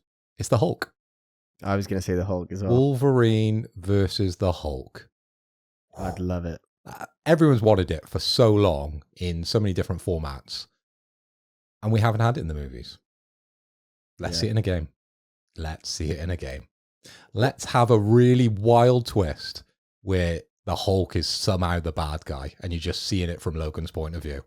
No, that's what I'd want. I'd want that to be the teaser at the end, as you hear the Hulk roar. See, I'd imagine it would be like the Hulk would be a perfect flashback sequence that you play through. Like what you guys were It's not talking going to be a about the past. throwaway thing, is Yeah, it? Come it on, can't it's be like a throwaway. major character. Yeah, I mean, to there's not have. much to do with it, really. It's just Wolverine gets fucking head kicked in. Sick. It happens every time. Like, every time. Like, it'll just get punched a few times, and then, depending on which version you read, if it's like the ultimate version, Wolverine gets ripped in half. Like, and his legs get thrown miles away. Maybe he's He's a got a recurring crawler. boss. Oh, just constantly appears like, oh, fuck. It's Nemesis in a game that cannot be mentioned, but for Wolverine. Jesus. It's like, Christ. oh Maybe god, he's that's coming the- through the wall. I've got to go. Maybe Yeah, that's the run. health situation. The whole game, you're just running away from the Hulk. The entire game is The just entire Hulk. game. Your health bar is just a distance meter. The Hulk's getting closer the whole time. You've got to Yeah. try and kill everyone as fast as you can to I get like away. that. Yeah. Before the Hulk gets there. Yeah, that'd be sick. Oh, it'd be so annoying. You're just like, not again. He just gets you, just punches you, and just like, fuck's sake. Yeah, just rips you in half. You're just like, oh, fucking hell. Why did they put this meter in?